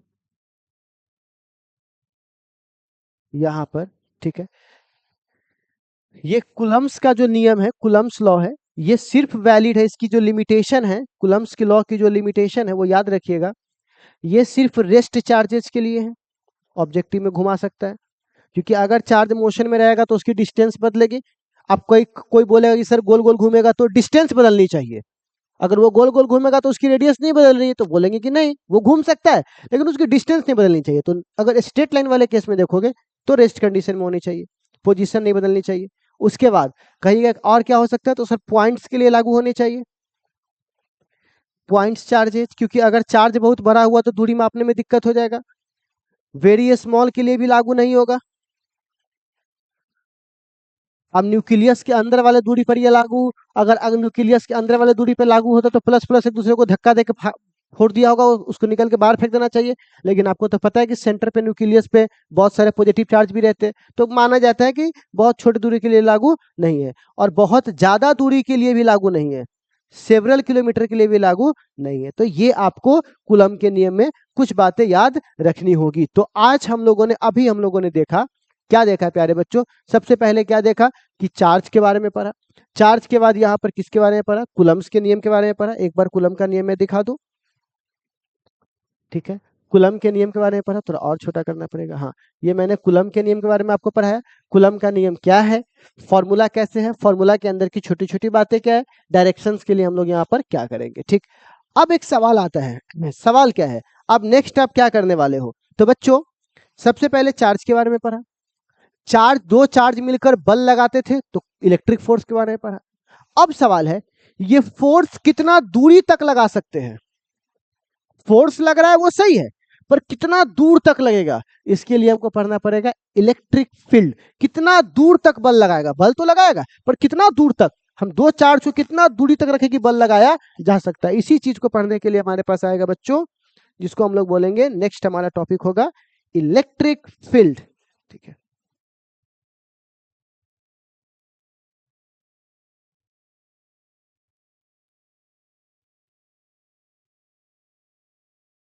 ठीक है,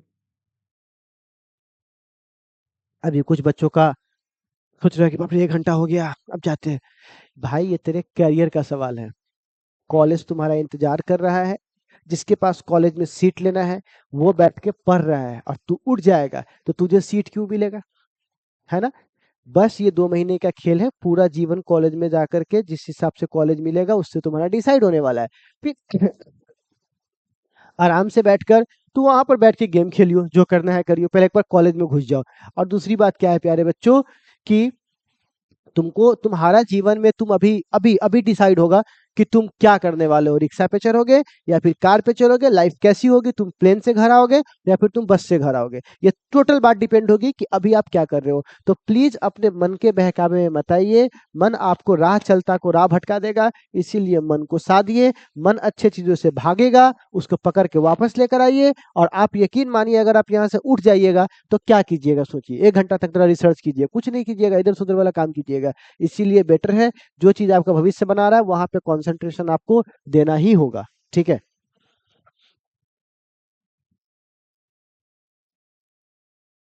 चलिए आगे बढ़े प्यारे बच्चों। मन तो है रे रथ का साथी।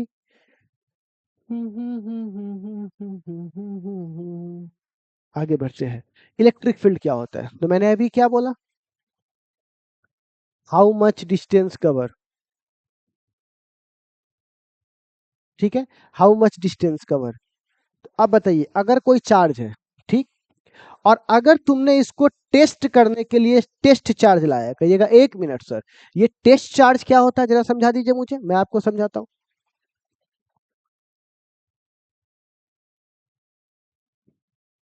अगर आपको ये चेक करना हो कि इसमें करंट आ रहा है कि नहीं आ रहा है, तो या तो टेस्टर रख के चेक करोगे या तो छू के चेक करोगे, कोई ना कोई तरीका से चेक ही करोगे ना, ऐसे तो नहीं आने वाला है। तो आप बताइए, अगर कोई पूछेगा कि भैया ये टेस्ट चार्ज क्या है, तो आप क्या बोलोगे, टेस्ट चार्ज क्या होता है, टेस्ट चार्ज वह चार्ज होता है जिसको लाकर आप वहां की स्थिति चेक करते हो कि वहां पे वो चीज है कि नहीं। तो यहाँ पे जैसे ही आप इसको लाइएगा, तो यहाँ तक कोई दिक्कत नहीं था, जैसे ही यहाँ लाए तो ये क्या हुआ, यहाँ पे फोर्स लगा दिया, भागो यहाँ से भागो, क्योंकि हम भी प्लस है तुम भी प्लस है, जल्दी भागो वहां से, जल्दी हटो यहाँ से, जल्दी हटो। तो यहाँ से इन्होंने क्या किया, धक्का दिया। तो यहाँ पर इलेक्ट्रिक फील्ड का मतलब हुआ कि कितना दूरी तक, कितना डिस्टेंस तक आपको फोर्स का अनुभव हम करवा सकते हैं। तो उसी को हम लोग क्या कहते हैं कि यहाँ तक इसका इलेक्ट्रिक फील्ड है। जैसे कोई वायर गिरता है तो नहीं बोलते हैं, "ऐसे यहाँ से दूर रहिए रे, इससे आगे जब तक खींच ले", तो मतलब इससे आगे तक वो बल लगाने की क्षमता रखता है, तो उसका फील्ड यहाँ तक है। तो कहने का मतलब समझ में आ गया, फील्ड का मतलब हुआ कितने दूरी तक यहाँ पर बल लगाया जा सकता है। अब सवाल है, बल तो लग रहा है, करंट तो चार्जर से भी लगता है, और करंट तो 11,000 के तार से भी लगता है, लेकिन किसका करंट मजबूत है और कितना कमजोर है, ये सब डिपेंड करता है उसकी स्ट्रेंथ क्या है, क्षमता क्या है। तो इसकी क्षमता पता करने के लिए हमारे पास एक टर्म आएगा जिसको हम लोग बोलेंगे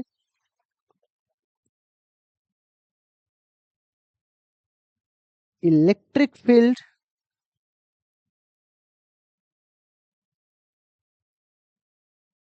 इंटेंसिटी। क्या बोलेंगे, इलेक्ट्रिक फील्ड इंटेंसिटी। ठीक है, तो इलेक्ट्रिक फील्ड इंटेंसिटी क्या होता है जरा समझाता हूं, देखिए। तो ये कहता है, इलेक्ट्रिक फील्ड इंटेंसिटी, जितना फोर्स लगाया गया इस पर, जितना ज्यादा फोर्स लगेगा, इंटेंसिटी का मतलब होता है तीव्रता, तेजी से, जितना कस के धक्का दिया जाएगा उतने तेजी से बाहर निकलेगा। ठीक, उसके बाद जितना मोटा आदमी होगा वो उतना धीरे धीरे बाहर निकलेगा, जितना पतला आदमी हो कस के धक्का निकलेगा। तो कहने का मतलब चार्ज ज्यादा होगा तो तीव्रता क्या हो जाएगी, कम हो जाएगी, आराम आराम से निकलेगा। और कम होगा तो क्या होगा, धक्का मारोगे सीधे क्या हो जाएगा, निकल जाएगा। तो कहने का मतलब यहाँ पे चार्ज कम होना चाहिए, टेस्ट चार्ज। तो जितना कम चार्ज पर जितना ज्यादा बल लगेगा उतना तेजी से जाएगा। सोचो ना, जितना कम घर में बच्चा हो और उतना अधिक पैसा तुम दोगे तो सबको ज्यादा ज्यादा पैसा मिलेगा, और जनसंख्या बहुत ज्यादा हो जाए और उसको उतना ही फोर्स में बांटना है तो सबको क्या हो, कम कम मिलेगा। तो बेसिक सी बात है यहाँ पर। तो यहाँ पर एक फॉर्मूला बन के तैयार हो गया, ई बराबर एफ बट्टे क्यू नॉट। समझ में आ गया, कोई दिक्कत। अब पूछेगा ये स्केलर क्वांटिटी है कि वेक्टर, तो क्या बोलोगे, वेक्टर। एसआई यूनिट क्या होगा, तो न्यूटन पर कूलम, है ना। अच्छा, और इसका डायमेंशन क्या होगा, तो फोर्स का डायमेंशन अभी बोले थे आपको रट लेने के लिए, क्योंकि इसके बिना काम चलने वाला नहीं है। चार्ज का एटी, तो ये क्या हो जाएगा बच्चों,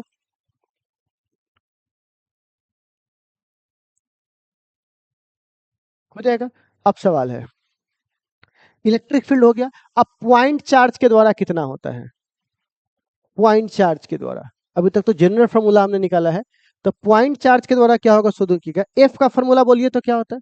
तो एफ का फॉर्मूला होगा, देखिएगा, के इंटू Q1 इंटू Q2 बट्टे आर स्क्वायर, और नीचे एक चार्ज, तो एक चार्ज से एक चार्ज चला जाएगा, तो आप बताइए ई बराबर क्या आ जाएगा? के क्यू बट्टे आर स्क्वायर। अगर आप इसको फॉर्मूला के रूप में लिखना चाहते हैं एयर के लिए, तो ये वाला लिखो, एसआई में अधिकतर यही चलता है, इसीलिए मैं ये लिख रहा हूँ, लेकिन मोड लगा देना इसमें। और अगर तुम वेक्टर फॉर्म में लिखना चाहते हो तो पता ही है आपको क्या करना पड़ेगा, कैप लगाना पड़ेगा, जैसे पीछे वाले में लगाए थे। तो कैप लगा दोगे तो ये हो जाएगा। और अगर तुम कैप के जगह वेक्टर लगाना चाहते हो तो यहाँ पर क्यूब लगाना पड़ेगा, याद है? अभी जस्ट आपको बताया था यहाँ पर। तो इस रूप से भी क्या कर सकते हैं, इसको घुमाया जा सकता है। क्या इतनी बात समझ में आई? अब आगे बात होती है, ठीक है। अब सवाल है, पॉइंट चार्ज हो गया, अब सवाल है यहाँ पर कि सर अगर बहुत सारे हो तब, तो सुपरपोजिशन प्रिंसिपल। सुपरपोजिशन प्रिंसिपल क्या कहता है कि अगर यहाँ पर बहुत सारे चार्ज हो तो सबको क्या करेंगे, जोड़ देंगे। क्या किस तरीके से जोड़ेंगे? तो बोलेंगे वेक्टर के तरीके से जोड़ेंगे। सिंपल, हाँ, ठीक है। अब एक सवाल और आता है कि अगर कोई इलेक्ट्रॉन है, यहाँ पर देखो, अगर कोई इलेक्ट्रॉन है और वो इलेक्ट्रिक फील्ड में फॉल कर रहा है, अगर कोई इलेक्ट्रॉन है वो नीचे गिर रहा है, तो नीचे गिरेगा तो उसका भार कितना होगा? तो आप बोलिएगा mg। और अगर हम चाहते हैं कि इसको हवा में बैलेंस कर दे, मतलब रोक दे, ठीक है, अगर हम चाहते हैं ये बैलेंस हो जाए, तो बैलेंस कब होगा? जब आप इसको, इसके फोर्स को काट दीजिएगा। तो इसको फोर्स को काटने के लिए अगर मैं इस चार्ज पर, अगर इस क्यू चार्ज पर अगर उल्टा इलेक्ट्रिक फील्ड लगा दूं, तो क्या होगा? इलेक्ट्रिक फोर्स बैलेंस कर देगा किसको? इस चार्ज को, नीचे गिरने वाले फोर्स को। लेकिन इस पेन को नहीं कर सकता, क्योंकि इस पेन में क्या है? चार्ज ही नहीं है। तो जब चार्ज ही नहीं, तो इलेक्ट्रिक फील्ड इस पे काम ही नहीं करेगा। तो इलेक्ट्रिक फील्ड काम भी कहाँ करेगा? जिस पे चार्ज हो, ठीक। तो अब बताइए ऐसे हालात में इलेक्ट्रिक फील्ड, इलेक्ट्रिक फोर्स बराबर हो जाएगा इसके वेट के। और इलेक्ट्रिक फोर्स का फॉर्मूला होता है क्यू ई, देखो यहां से, ठीक है। तो आप बताइए यहां से ये कितना हो जाएगा? mg हो जाएगा। तो आप बताइए ई बराबर यहां से क्या हो जाएगा? mg upon Q. कई बार इलेक्ट्रॉन की बात करेगा तो सिंपल आप mg अपॉन ई भी लिख सकते हैं, ठीक है, ठीक है। वो तो डिपेंड करता है कि चार्ज की वैल्यू यहाँ पर क्या ली गई है, ठीक। इसी तरह से अगर कोई चार्ज मोशन में आता है, किस में आता है? मोशन में आता है। देखिए, तो अगर कोई चार्ज, ओ सॉरी, अगर कोई चार्ज मोशन में आता है, देखिएगा, अगर कोई चार्ज मोशन में आता है, तो मोशन में आएगा तो आप बताइए इसके पास एक फोर्स होगा, तो इस फोर्स को हम लोग क्या बोलेंगे? M A. और ये जो फोर्स आया है वो किसकी वजह से आया? Q E. मतलब इलेक्ट्रिक, किसी चार्ज को मैंने किसी इलेक्ट्रिक फील्ड में रखा, तो वो वहां पर भागना चालू किया। इलेक्ट्रिक फील्ड में रखोगे मतलब क्या हुआ? चार्ज दौड़ेगा, या तो धक्का दिया गया होगा या तो खिंचाव किया गया होगा, दोनों ही कंडीशन में वो दौड़ रहा होगा। तो जब उसके पास मोशन आया तो उस मोशन की वैल्यू क्या है? एम ए हुआ। तो बताइए ए बराबर एक्सलेरेशन बराबर क्या फॉर्मूला आया? तो आप बोलिएगा क्यू ई बट्टा एम आया। अगर कोई चार्ज यहाँ मोशन में है तो इस तरह से, इलेक्ट्रिक फील्ड है और यहाँ कोई चार्ज क्या है? ये कोई चार्ज है, वो मोशन में आ गया। तो मोशन में आया तो उसके पास एक्सलेरेशन होगा, तो मास इंटू एक्सलेरेशन हो गया। अब यहाँ पर फोर्स की वैल्यू, इलेक्ट्रिक फोर्स की वैल्यू क्या है? क्यू इंटू ई। तो ये बराबर इतना आ गया। अब हमारे पास तीन फॉर्मूला है, v बराबर u प्लस ए टी। तो कई बार बोलेगा वेलोसिटी निकालो, तो शुरुआती चार्ज जीरो ले लेगा। मान के चलिए चार्ज ने जीरो से स्टार्ट किया, मैं केस बता रहा हूँ, ठीक। और ए की वैल्यू यहाँ पर इतनी सारी दे दी गई है,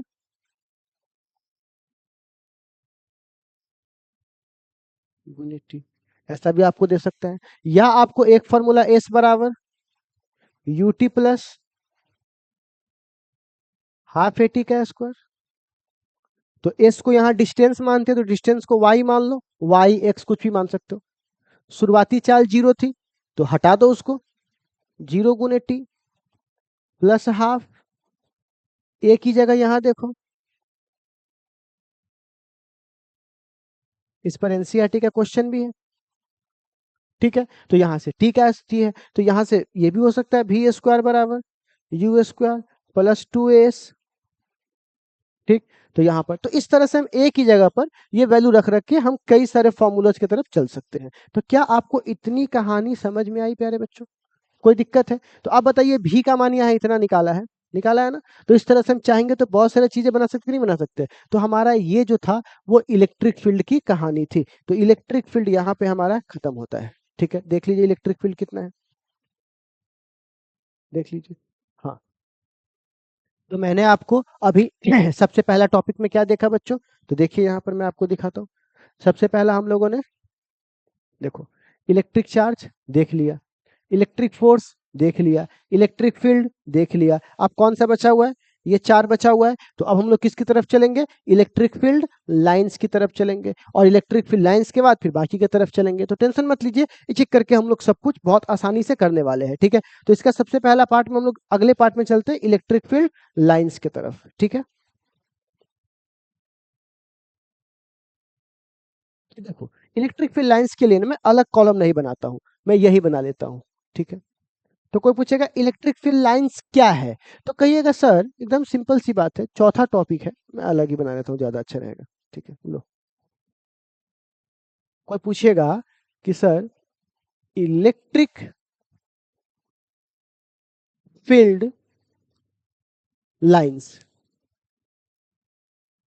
देखो तो मैंने आपको बता रखा है कि ये हमारा फोर्थ टॉपिक है, क्वेश्चन सब पे करेंगे, टेंशन मत लीजिए।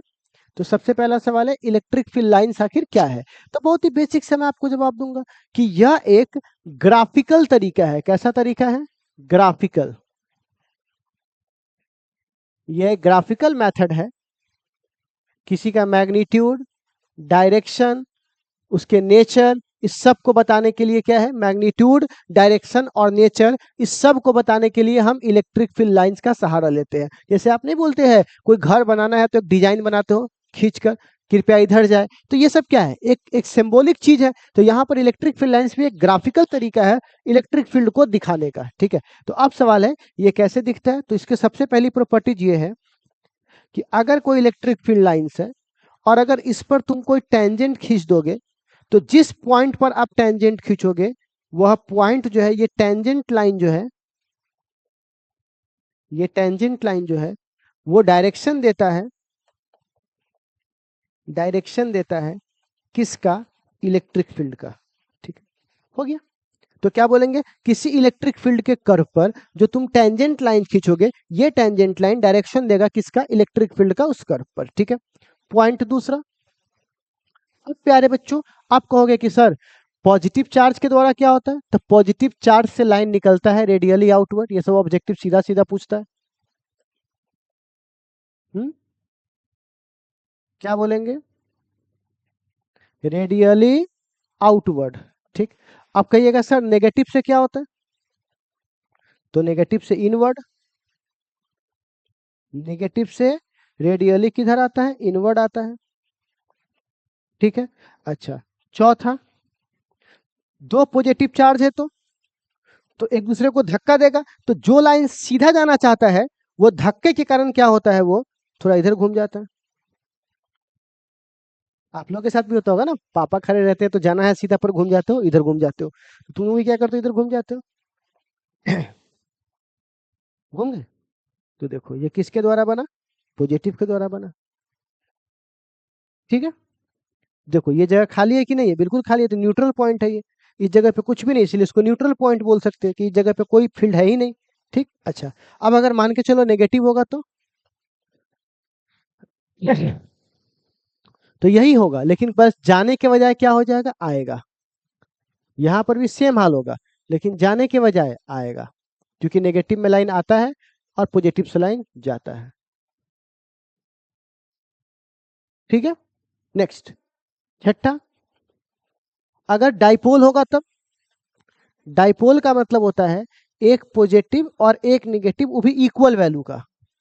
तो जाना चाहेगा पॉजिटिव सीधा, तो नेगेटिव बोलेगा भाई इधर आजा हमारे तरफ, किधर जा रहा है, ये लो, ये लो, ठीक है, तो डाइपोल के द्वारा बन गया। ठीक, अब तो याद रखिएगा, electric field lines always perpendicular to the surface. ठीक है, जैसे अगर कोई इलेक्ट्रिक फील्ड लाइंस है तो वो हमेशा अपने सरफेस पर परपेंडिकुलर होगा। Electric field lines always always perpendicular to the surface, हमेशा अपने सरफेस पर वो जब भी होगा तो परपेंडिकुलर होगा। ठीक है। 8, इलेक्ट्रिक फील्ड लाइंस पॉजिटिव से निकलता है नेगेटिव में जाता है, लेकिन चार्ज तो हमेशा सरफेस पे रहता है, चार्ज अंदर तो रहता नहीं है कंडक्टर में, कूद के भाग जाएगा सरफेस पर। तो सरफेस से सरफेस पर मिलेगा तो अंदर वाला पार्ट खाली रह गया कि नहीं रह गया? बिल्कुल खाली रह गया, क्योंकि सतह से गया सतह पर मिल गया। तो क्या ये पूरा बंद हो पाया? तो नहीं हो पाया। तो क्या ये क्लोज लूप बनाएगा? कभी नहीं बनाएगा। तो कोई पूछेगा क्या electric field lines close loop बनाता है? तो बोलना बिल्कुल नहीं। Electric field lines never form close loop. तो क्या ये वाली कहानी समझ में आई? बोलिएगा बिल्कुल समझ में आई। उसके बाद जहां पे इलेक्ट्रिक फील्ड लाइंस बहुत घना होगा उस जगह पर इलेक्ट्रिक फील्ड बहुत ज्यादा होगा, और जिस जगह पे कम घना होगा, कम क्राउड होगा, वहां का इलेक्ट्रिक फील्ड लाइंस क्या होगा? कम होगा। तो क्या आप लोग इलेक्ट्रिक फील्ड लाइंस की पूरी जानकारी एक बार प्राप्त कर लिए? बोलिएगा हाँ। इतना से आपका काम चल जाएगा। इस पे अच्छे खासे मैं आपको क्वेश्चन देने वाला हूं, इतना आप लोग एक बार नोट कर ले। तो हम लोगों ने अभी की क्लास में क्या किया बच्चों, यहाँ पर देखिए, electric field lines done, force done, field done, lines done. अब ये 3 रह गया है। तो चलिए अब हम इस 3 की तरफ चलेंगे। ठीक है, लेकिन आप लोग एक बार थोड़ा सा आप चाहो तो 5 मिनट का ब्रेक ले लो, शांत हो जाओ, पानी पी लो, फिर हम लोग इस 3 की तरफ चलते हैं। और आज हम लोग थ्योरी खत्म करके फिर कल प्यारे प्यारे क्वेश्चंस पे चलेंगे। अब चूंकि सूरज की तरह चमकना है तो सूरज की तरह जलना भी तो होगा। फ्लेक्स करोगे कहाँ हो? जेएनयू में। फ्लेक्स करोगे कहाँ हो? तो बीएचयू में। कहाँ हो? तो यहाँ पे। तो बड़े बड़े कॉलेज में फ्लेक्स करने के लिए लोग भी तो बोलेंगे वाओ। क्यों बोले हैं तुमको वाओ? क्योंकि जिस समय लोग आम लोग उठ के चला जाता उस समय तुम बैठे थे, यही वो समय था जो तुम तैयारी कर रहे हो, जिसको लेकर बोलते हो वाओ बंदा पढ़ा है। तो ये समय तुम दोगे तब ना तुमको वाओ कहेगा, नहीं तो क्या बोलेगा ऐसा तो सब कर सकता था। ठीक है, तो याद रखिएगा, थोड़ा सा रुक जाइए, 5 मिनट आप भी वेट कर लीजिए, मैं भी वेट करके आता हूँ वापस। ठीक है, मिलते हैं एक छोटे से अंतराल के बाद। नारायण नारायण।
की बात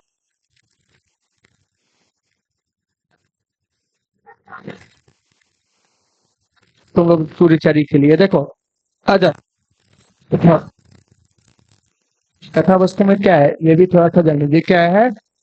तो चलो देख लेते हैं कथा वस्तु को, किसको देख लेते हैं, क्या है सुनिए।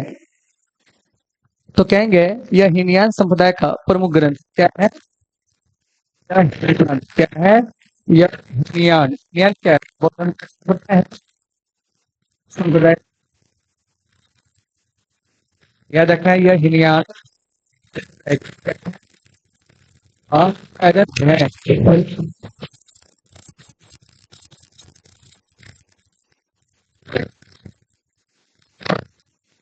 और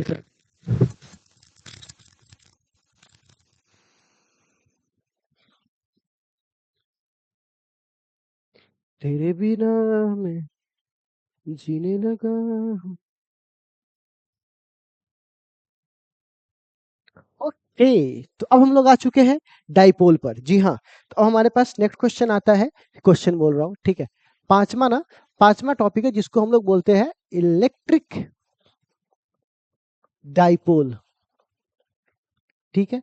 अब क्वेश्चन आता है इलेक्ट्रिक डाइपोल आखिर क्या है, तो नाम से ही पता होगा डाइपोल। अब क्या हुआ, जैसे सपोज करो H2O है, ठीक, ओ एच एच, तो यहाँ पर क्या हुआ, दोनों के बीच में बॉन्ड बना। कैसे बॉन्ड बना, तो बॉन्ड ऐसे बना कि एक ने यहाँ पर अपना इलेक्ट्रॉन लूज किया, दूसरे ने इलेक्ट्रॉन गेन कर लिया, ठीक है। तो जिसने लूज किया उस पर स्लाइटली प्लस और जिसने गेन कर लिया उस पर स्लाइटली माइनस। ये सब तो आप लोग बचपन से देखते होंगे, ठीक है ना। ये वाले कहानी में ये 104 डिग्री है ना ये सब। तो बताइए इस दोनों के बीच में जितना इस पे माइनस क्यों होगा उतने इस पे प्लस क्यों होगा, क्यों ऐसा होगा, क्योंकि जितना इसने लूज किया होगा उतने इसने प्राप्त किया होगा। तो दोनों के बीच में क्या है यहाँ पर, माइनस प्लस, इक्वल चार्ज है, अपोजिट नेचर है, तो क्या बोलेंगे, इक्वल एंड अपोजिट। तो अगर ये इक्वल है और क्या है, अपोजिट है, तो इससे जो कॉम्बिनेशन तैयार होगा इसी को हम लोग क्या बोलेंगे, इलेक्ट्रिक डाइपोल। क्या बोलेंगे इसको, इलेक्ट्रिक डाइपोल। अब एक सवाल हमारे सामने आता है, इसका फॉर्मूला क्या होगा, तो डिनोट करते इलेक्ट्रिक डाइपोल को क्यू से। अब चूंकि दोनों पर इक्वल एंड अपोजिट चार्ज है तो कोई एक भी लेंगे तो हमको स्ट्रेंथ पता चल जाएगा। अरे दो आदमी समाने हैं तो ना बोलता है, अरे पत्नी के पूछ है और पति के पूछ, दोनों में से केकरो काट दे दे एक के बात हो, क्योंकि दोनों को अलग अलग देने से क्या मतलब, तो किसी एक को भी पकड़े तो हमारा काम चल गया। अब चूंकि ये माइनस भी आ सकता है प्लस भी आ सकता है इसीलिए यहाँ मॉड लगा दिए, ठीक। और दोनों के बीच की डिस्टेंस क्या है, तो इसके बीच की डिस्टेंस 2a मानते हैं, क्यों, इसकी अपनी और वाइटल होगी, इसकी अपनी और वाइटल होगी, तो दो डिफरेंट डिफरेंट वाइटल्स मिलकर दूरी बना रहे हैं, इसीलिए यहाँ पर क्या बोल दिया 2a। हालांकि कोई मतलब नहीं है, दोनों सेम ही है, ठीक है, 2a। किसी ने पूछा कि कृष्ण से कि आपकी शादी राधा से क्यों नहीं हुई, तो कृष्ण जी ने बड़ा सुंदर सा जवाब दिया कि देखो शादी जो होती है ना वो दो अलग अलग लोगों को एक करती है, लेकिन राधा हमसे अलग कहाँ है, शादियां तो अलग अलग लोगों को होती है, हमारा राधा तो एक ही है। तो बोले वाह, तो वहां पर एक ही है, तो यहाँ पे दूरी एक ही है लेकिन दो अलग अलग लोगों का है, इसलिए यहाँ पे 2a लिखाता है। और जब कभी बंटवारा करना होगा तो अपने एल्यूमिनी लेगी चली जाएगी, ठीक है, तो अपना पैसा लेके निकल लेगी, तो कम से कम एक तो होना चाहिए वरना इसका आधा हिस्सा काटना पड़ेगा, इसीलिए दो अलग अलग लोग मिलकर एक हो, इसीलिए इसे 2a लिखते हैं, ठीक है। तो P बराबर क्या हो जाएगा, क्यू गुने 2a, तो ये हमारा क्या हुआ, इलेक्ट्रिक डाइपोल। अब आप सपोज करो इलेक्ट्रिक डाइपोल एक किधर से किधर होता है, तो इलेक्ट्रिक डाइपोल की दिशा नेगेटिव से किधर होता है, पॉजिटिव की ओर, नेगेटिव से पॉजिटिव की ओर। तो सबसे पहली बात, इलेक्ट्रिक डाइपोल कैसी क्वांटिटी है, तो आप बोलोगे वेक्टर क्वांटिटी है। वेक्टर के बाद इसका एसआई यूनिट क्या होता है, तो आपको तो पता है एसआई यूनिट का हो जाएगा कूलम, और दूरी का मीटर, तो क्या हो जाएगा coulomb into metre. CGS unit क्या होता है, तो वही कूलम का क्या होता है ईएसयू, ESU गुने सेंटीमीटर, और कूलम गुने मीटर को एक वर्ड में डिवाई बोलते हैं। ठीक है, तो कोई पूछेगा क्या होता है एक ऐसा ऐसा यूनिट क्या होता है, तो क्या बोलिएगा, डिवाई। क्या बोलिएगा उसको, डिवाई। अब सवाल आता है कि अगर सब इसका डायमेंशन क्या होगा, तो डायमेंशन भी तो आ सकता है। तो डायमेंशन देखो, चार्ज का 80 होता है, 2 का तो कुछ नहीं होता, नंबर का कोई डायमेंशन नहीं होता, दूरी का क्या होता है, एल, तो क्या हो जाएगा 80L। ठीक है, अब अगर मान लो कि एक डाइपोल यहाँ पर P है और दूसरा डाइपोल भी यहाँ पर P है, तो बताइए, और एंगल थीटा है, तो टोटल डाइपोल का नेट वैल्यू क्या होगा। तो पक्की बात है, यहाँ पर ऐसे लिखना पड़ेगा, पहला का स्क्वायर प्लस दूसरा का स्क्वायर प्लस 2 गुने पहला गुने दूसरा इंटू कॉस थीटा।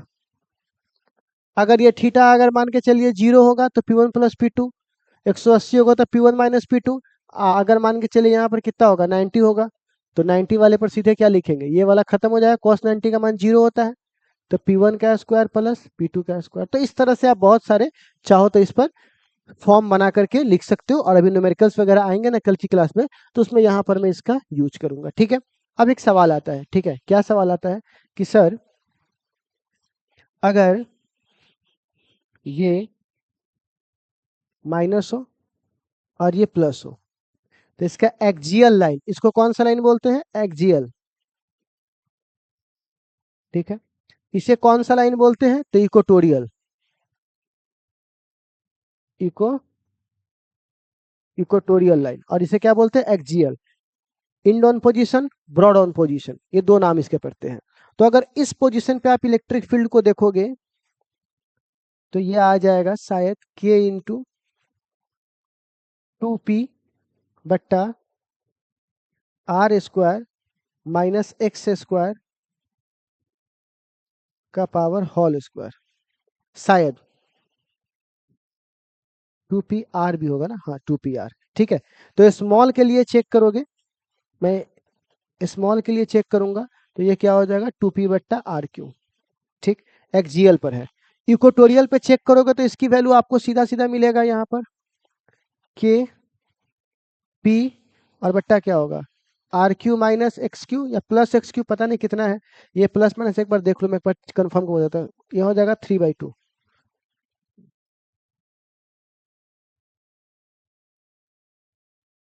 ये मैं एक बार चेक करके बताता हूँ, एक बार इसकी वैल्यू हम निकाले नहीं, डायरेक्ट यहाँ पर यूज कर रहे हैं। अब एक बार इसको देखना पड़ेगा भाई, एक्जियल को देख लेता हूँ एक बार, एक्जियल इक्वेटोरियल।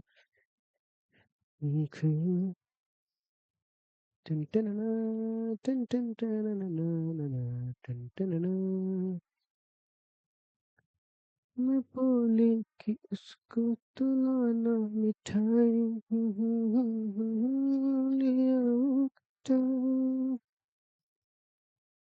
अभी अभी 1 मिनट रुक जाओ, मैं एक बार कंफर्म कर दूं।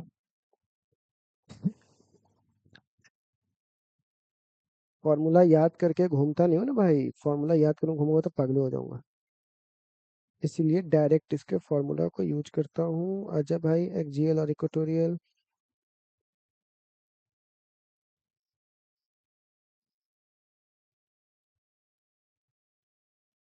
ये तो इसमें मिल ही नहीं रहा है, एक्जियल और इक्वेटोरियल, इसमें तो पूरा इतना फेट फाट दिया हुआ है, रुको।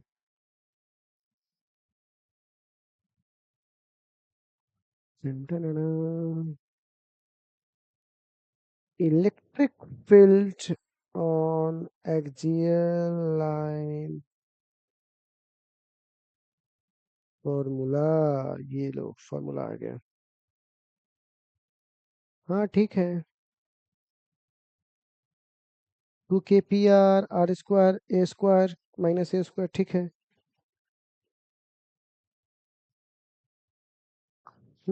ठीक है, ठीक है, ठीक है, ठीक था, ठीक था, बस खाली वो प्लस माइनस का दिक्कत था, मैंने देख लिया। ठीक है, अब इतना दूर काट के बोला ये देखो न्यूटन वाले ने बनाया फॉर्मूला मोबाइल देखकर, भाई ये याद नहीं रहता ना, ये सब बनाना पड़ता है, बनाने के लिए बोलोगा 10 बार प्रूफ कर दूंगा अभी के अभी, पर याद रख के कौन घूमेगा भाई इसको। ठीक है, तो ये हमारे पास है, ये आ गया इसका और ये आ गया इसका, क्वेश्चन प्रैक्टिस करोगे तो याद आ जाएगा। तो ये हमारे पास क्या है बच्चे लोग, फॉर्मूला आ गया। अगर मैं इसका डायरेक्ट लिखूं तो ई इक्वेटोरियल बराबर में क्या लिखूंगा, के पी बट्टा एक्स क्यू, यानी आर क्यू इसका। तो आप बताओ दोनों ही कंडीशन में, तो इक्वेटोरियल और एक्सियल का अगर मैं यहाँ पर भाग दूं, तो देखो तो ये 1/2 का रेशियो नहीं आ जाएगा। तो आप बताओ इक्वेटोरियल बराबर कितना होगा, तो आप बोलिएगा 2 गुना एक्सियल। अच्छा नहीं, ये ऊपर रहेगा, ऊपर रहेगा, sorry sorry sorry sorry sorry sorry, ये 2 गुना एक्सियल है ना। आप इसको रेशियो करोगे, इस वाले पार्ट को और इस वाले पार्ट को भाग दो, तो यहाँ पर कितना बच जाएगा, 2 बच जाएगा। ठीक है, तो क्या इतनी कहानी आप लोगों को समझ में आया क्या? ठीक है, तो बोलिएगा बिल्कुल आया। तो आप ये हमारे पास डाइपोल के लिए था, और अब हमको क्या करना है, डाइपोल के अंदर ही टॉर्क वगैरह निकालना है। ठीक है, तो टॉर्क वगैरह की कहानी मैं आपको अभी बता देता हूँ। ठीक है, तो देखो, अब हमारे पास जब इलेक्ट्रिक डाइपोल को हम लोग रखते हैं, जब इलेक्ट्रिक डाइपोल को रखते हैं एक्सटर्नल इलेक्ट्रिक फील्ड में, तब क्या होता है? ठीक है,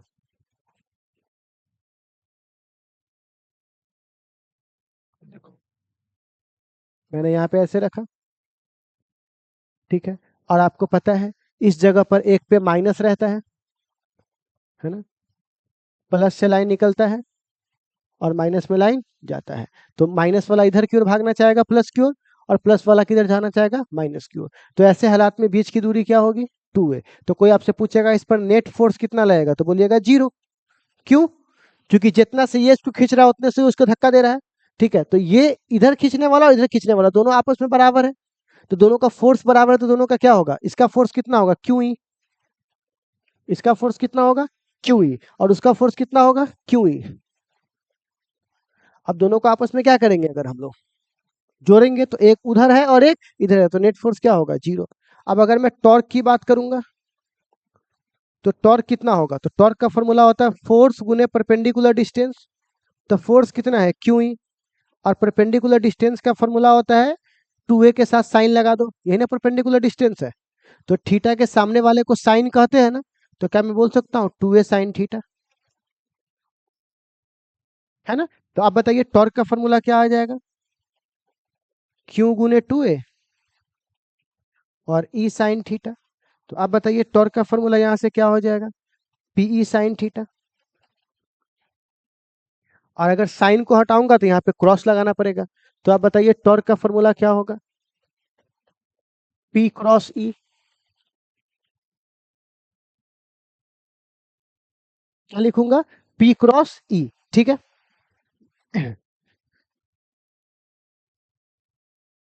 P क्रॉस E। ठीक है, अब हम लोग आगे बात करते हैं। ठीक है, तो अब बच्चे लोग यहाँ से हुआ P क्रॉस E। तो अगर कोई पूछेगा टॉर्क की मैक्सिमम वैल्यू कितनी पर है, ये भी ऑब्जेक्टिव में पूछता है। तो चूंकि साइन थीटा है तो 90 डिग्री। टॉर्क की मिनिमम वैल्यू कितनी पर है, चूंकि यहाँ पे साइन थीटा है तो 0 डिग्री। ठीक है, ये भी आपको छोटी छोटी बातें थोड़ा सा एक बार नोट कर लेना है। ठीक, अब हमारे पास बच्चों बात आती है कि ठीक है हमने टॉर्क बता दिया, अब क्या टॉर्क के बाद वर्क डन भी निपटा दूं, क्या निपटा ही लूं यहीं पर वर्क डन, दोबारा पढ़ने का मौका ही ना मिले। ठीक है, वर्क डन क्या होगा, तो आपको तो पता है कि W, चाहे वर्क डन रहने दो, वर्क डन अगले चैप्टर में पढ़ेंगे, क्योंकि पोटेंशियल में पढ़ेंगे वर्क डन। ठीक है, तो हम लोगों ने यहाँ पर टॉर्क को क्या कर लिया, देख लिया। अब एक बार टॉर्क देख लिया है ना, तो आपको यहाँ पर मैं उसी में आपको पढ़ा दूंगा, वर्क के साथ ही पढ़ा दूंगा, moment of inertia, time period और फ्रीक्वेंसी। ठीक है, ये सब कहानी हम लोग वहीं पे देख लेंगे, टॉर्क वाले में देख लेंगे। ठीक है, तो खैर, तो आगे हम लोग बढ़ सकते हैं क्या? ठीक है, तो ये हमारे पास आ गया, कोई दिक्कत? चलिए, तो अब अगर हम चाहो तो यहाँ पे लिख सकते हैं। हाँ, तो ये हम लोगों ने टॉर्क के बारे में कहानी पढ़ ली, तो अब इससे ज्यादा कुछ नहीं करना है। हाँ, हो गया। तो हम लोगों ने डाइपोल को देख लिया, डाइपोल की कहानी खत्म हो गई। तो इलेक्ट्रिक डाइपोल में हम लोगों ने क्या क्या देखा,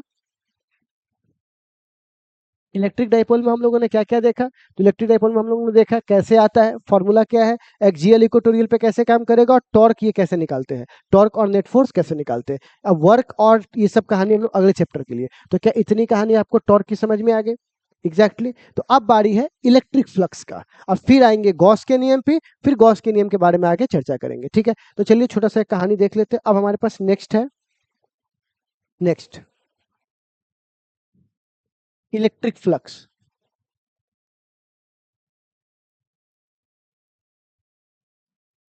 जिसको डिनोट किससे करते हैं, पाई से। छठा नंबर, इलेक्ट्रिक फ्लक्स आखिर क्या है? तो देखिए बहुत ही ज्यादा इंपॉर्टेंट टॉपिक है ये, इससे क्वेश्चंस आपको पक्के मिलेंगे। ये क्या होता है, ये कहता है कि अगर कोई इलेक्ट्रिक फील्ड लाइंस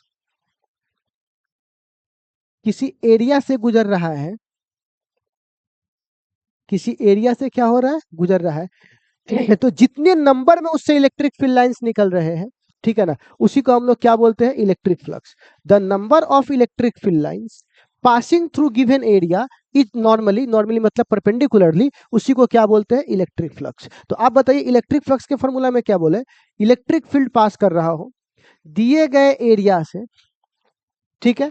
अब यहां पे मैं लिखूंगा कॉस थीटा। क्यों कॉस थीटा लिखूंगा, इसके पीछे कहानी है। देखिए कहानी ये है कि आपको पता है एरिया वेक्टर हमेशा परपेंडिकुलर होता है, बोलिएगा बिल्कुल होता है ऐसा। अच्छा, और इलेक्ट्रिक फील्ड लाइन से परपेंडिकुलर होता है, बिल्कुल।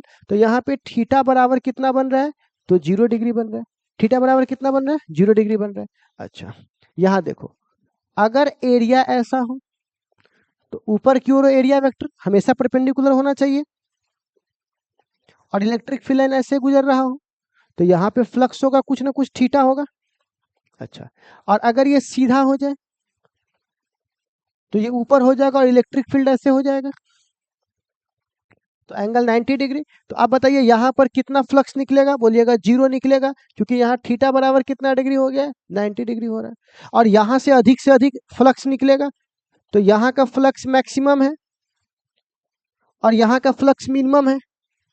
क्यों, क्योंकि यहाँ का थीटा 0 डिग्री है एक दूसरे पर, और यहाँ का थीटा 90 डिग्री है। Area vector always perpendicular, electric field lines perpendicular, तो दोनों एक ही दिशा में है, तो 0 डिग्री। और अधिक से अधिक लाइन गुजर रहा है, और ऐसे कर दोगे तो लाइन गुजर जाएगा, लेकिन इस पे से टकराने वाला नहीं है, लेकिन इसका एरिया ऐसे हो गया, तो 90 डिग्री। तो जहां पर थीटा मिनिमम है वहां पे वैल्यू मैक्सिमम है, और जहां पर थीटा मैक्सिमम है वहां पे वैल्यू मिनिमम है।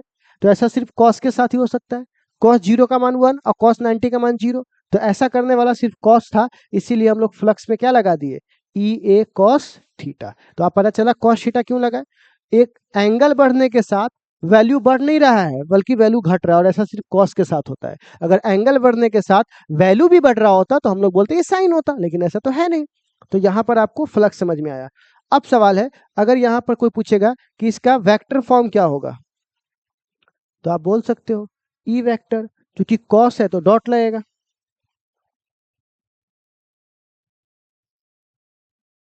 ठीक। स्केलर है कि वेक्टर, तो स्केलर, क्योंकि कॉस लगा हुआ है। पहला क्वांटिटी जो स्केलर आया है इसमें चार्ज के बाद इस चैप्टर में, उसके बाद इसका एसआई यूनिट। तो देखो फ्लक्स इसका होता है न्यूटन पर कूलम, और इसका होता है मीटर स्क्वायर। तो ये आपका हो गया डायमेंशन, ये पूछता है डायमेंशन। तो डायमेंशन होता है ml के पावर -2, और चार्ज का होता है 80, और इसका होता है एल स्क्वायर। तो आप बताइए यहाँ पर ये कितना हो जाएगा, देखिए आ गया ऑब्जेक्टिव फ्लक्स का, ठीक। फ्लक्स थीटा बराबर 0 डिग्री पर मैक्सिमम,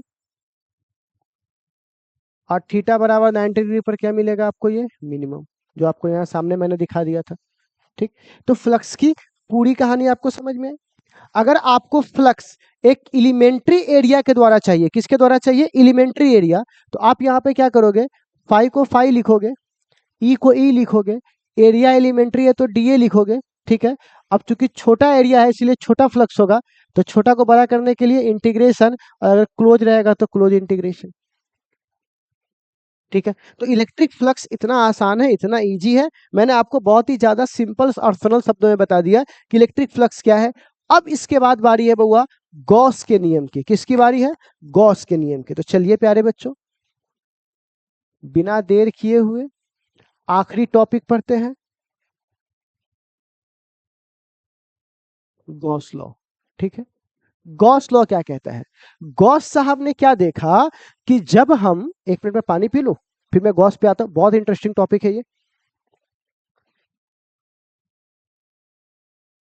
अपनों की महफिल में बेगाने हम, सबकी असलियत को पहचाने हम।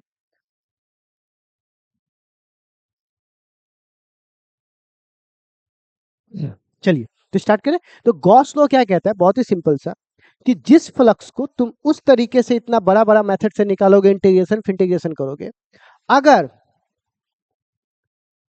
सरफेस क्लोज हो और इमेजिनरी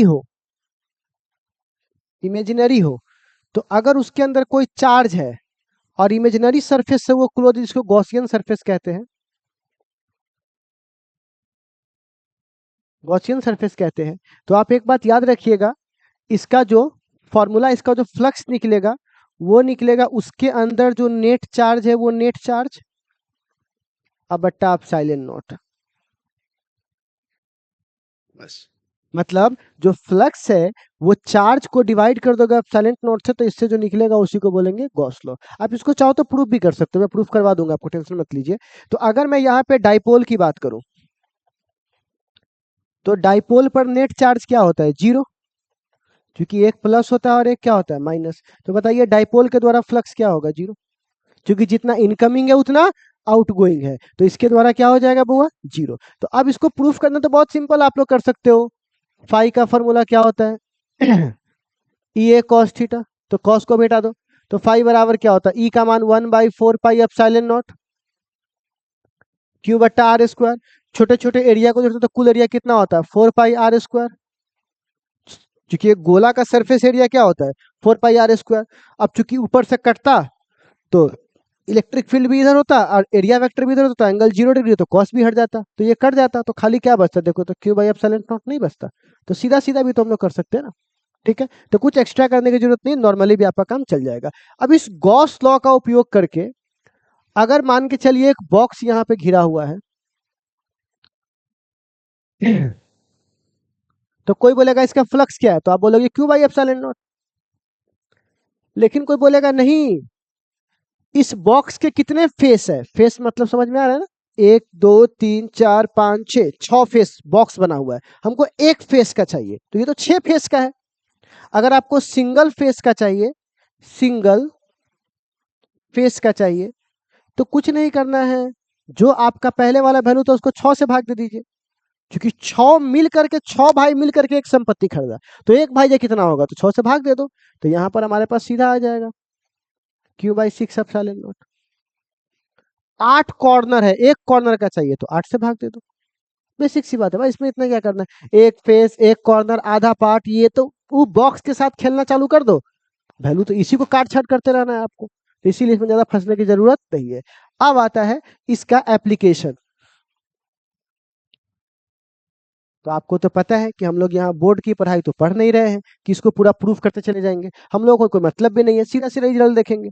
तो बोलेगा पॉइंट चार्ज के द्वारा इलेक्ट्रिक फील्ड का मान दिखाइए, तो सिंपल, हम लोग पहले से भी जानते हैं, K × Q/R²। कोई बोलेगा रॉड के द्वारा दिखाइए, रॉड, चार्जिंग रॉड के द्वारा, तो कुछ नहीं है, 1/4 पाई एप्सिलॉन नॉट 2 लैम्डा/r।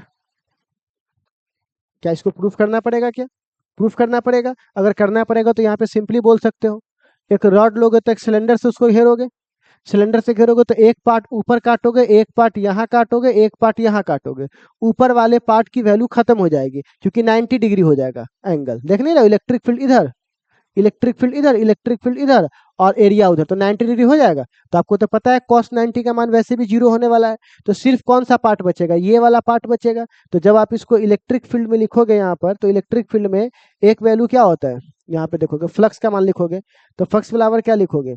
ई, और ए की जगह क्या लिखोगे? तो इसका सरफेस एरिया कितना होगा? 2 पाई r l। इस पार्ट का सरफेस एरिया होता है 2 पाई, इस पार्ट का 2 पाई r l, 2 पाई r इसका सरकमफ्रेंस और l उसकी लंबाई, तो लंबाई गुने चौड़ाई, 2 पाई r l, तो 2 पाई r l हो जाएगा। अब फ्लक्स का फॉर्मूला सबको पता है, Q/ε0।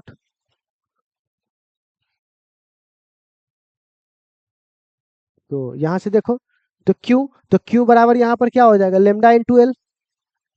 क्यों? क्योंकि सरफेस चार्ज डेंसिटी आप लोगों को पढ़ाए होंगे, तो सरफेस चार्ज डेंसिटी बराबर क्या होता है? Q/l। क्योंकि ये रॉड बहुत लंबा है, तो लंबा रॉड पे चार्ज पता चल नहीं सकता, इसीलिए लोग वहां पर डेंसिटी यूज करता है। तो लेमडा बराबर क्यू बराबर क्या हो जाएगा? λ/l, तो एल से एल कट जाएगा, तो ई बराबर क्या हो जाएगा? वही 1/2 पाई एप्सिलॉन नॉट λ/r। यही बात मैंने यहाँ लिखाया है। तो चूंकि यहाँ इलेक्ट्रिक फील्ड और आर के बीच में कैसा रिलेशन है देखो तो,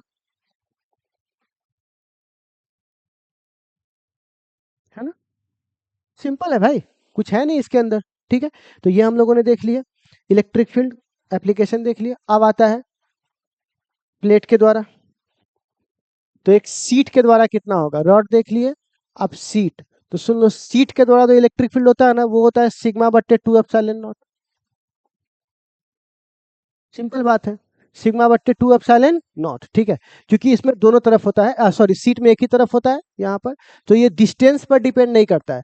तो कोई पूछेगा इसमें दूरी के साथ क्या रिलेशन है, तो बोलिए 0 का रिलेशन है, क्योंकि डिस्टेंस इसमें है ही नहीं। ठीक, अच्छा,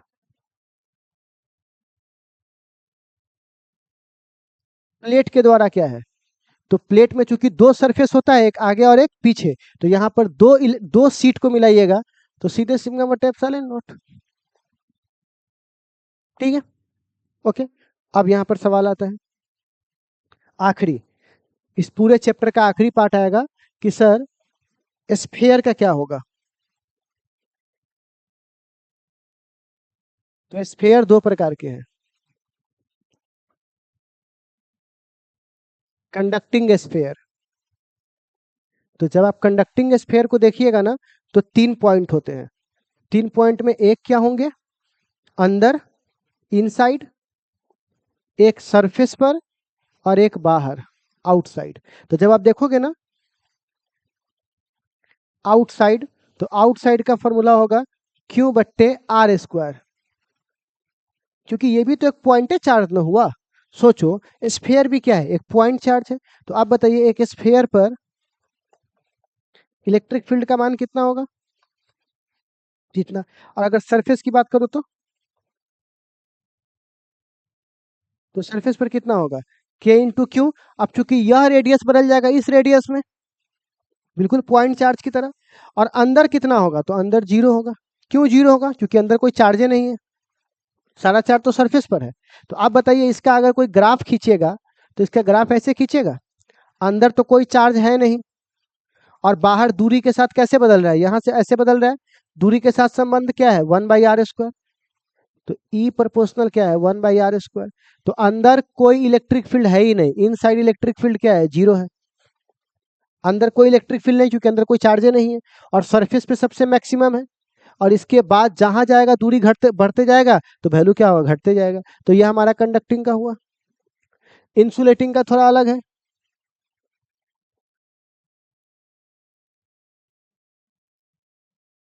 इंसुलेटिंग में सरफेस और बाहर, वहां तो यही बात फॉलो होगा, ई बराबर के इंटू क्यू बट्टे आर² आर², ई बराबर के इंटू क्यू बट्टे आर², ये तो फॉलो करेगा। लेकिन अंदर का जहां तक बात है ना, तो अंदर इलेक्ट्रिक फील्ड 0 नहीं होगा, अंदर इलेक्ट्रिक फील्ड 0 नहीं होगा। क्यों नहीं होगा, क्योंकि अंदर चार्ज रहता है। क्योंकि इंसुलेटर पे क्या होता है ना, जहां चार्ज दोगे वहीं रह जाएगा, वो बाहर नहीं जाएगा, सतह पे जाके नहीं रिपेल होकर बैठ जाएगा। लेकिन इसमें तो ऐसा होता है, क्योंकि चार्ज मूव कर सकता है। तो यहाँ पे जो होगा वो ई की वैल्यू इन साइड में होगा, वो जब भी होगा दूरी के साथ डायरेक्टली प्रोपोर्शनल होगा। ठीक है, मैं इसको प्रूव कर दूंगा, एनसीईआरटी में है, एनसीईआरटी का सवाल बना रहा हूँ, तो लास्ट में ये सवाल है, वो सवाल के रूप में इसको देख लूंगा। ठीक है, तो आप बताइए इसमें डायरेक्टली प्रोपोर्शनल है, तो इसका जो ग्राफ होगा वो कैसा होगा, तो ई प्रोपोर्शनल आर, तो ऐसा, और यहाँ से फिर इस तरह वाला काम। तो आप बताइए ई प्रोपोर्शनल क्या हो जाएगा, 1/r²। तो r² तो ऐसे ही वाला ग्राफ बनेगा, लेकिन अंदर क्यू और ई का मान 0 नहीं है। तो ये इंसुलेटर का ग्राफ है, ये कंडक्टर का ग्राफ है, ज्यादा कंडक्टर ही पूछता है। ठीक है, और यहाँ से हमारा ये चैप्टर क्या हो गया, ठीक है, तो सिंपल सी बात है ये। ठीक, अब हो सकता है कि कुछ बच्चे इसमें एक बात को लेकर अड़ जाए कि सर आप मुझे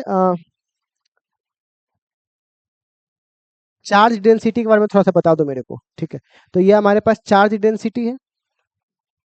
चार्ज डेंसिटी 3 प्रकार के होता है, एक लीनियर, एक सरफेस, और एक क्या होता है, वॉल्यूम।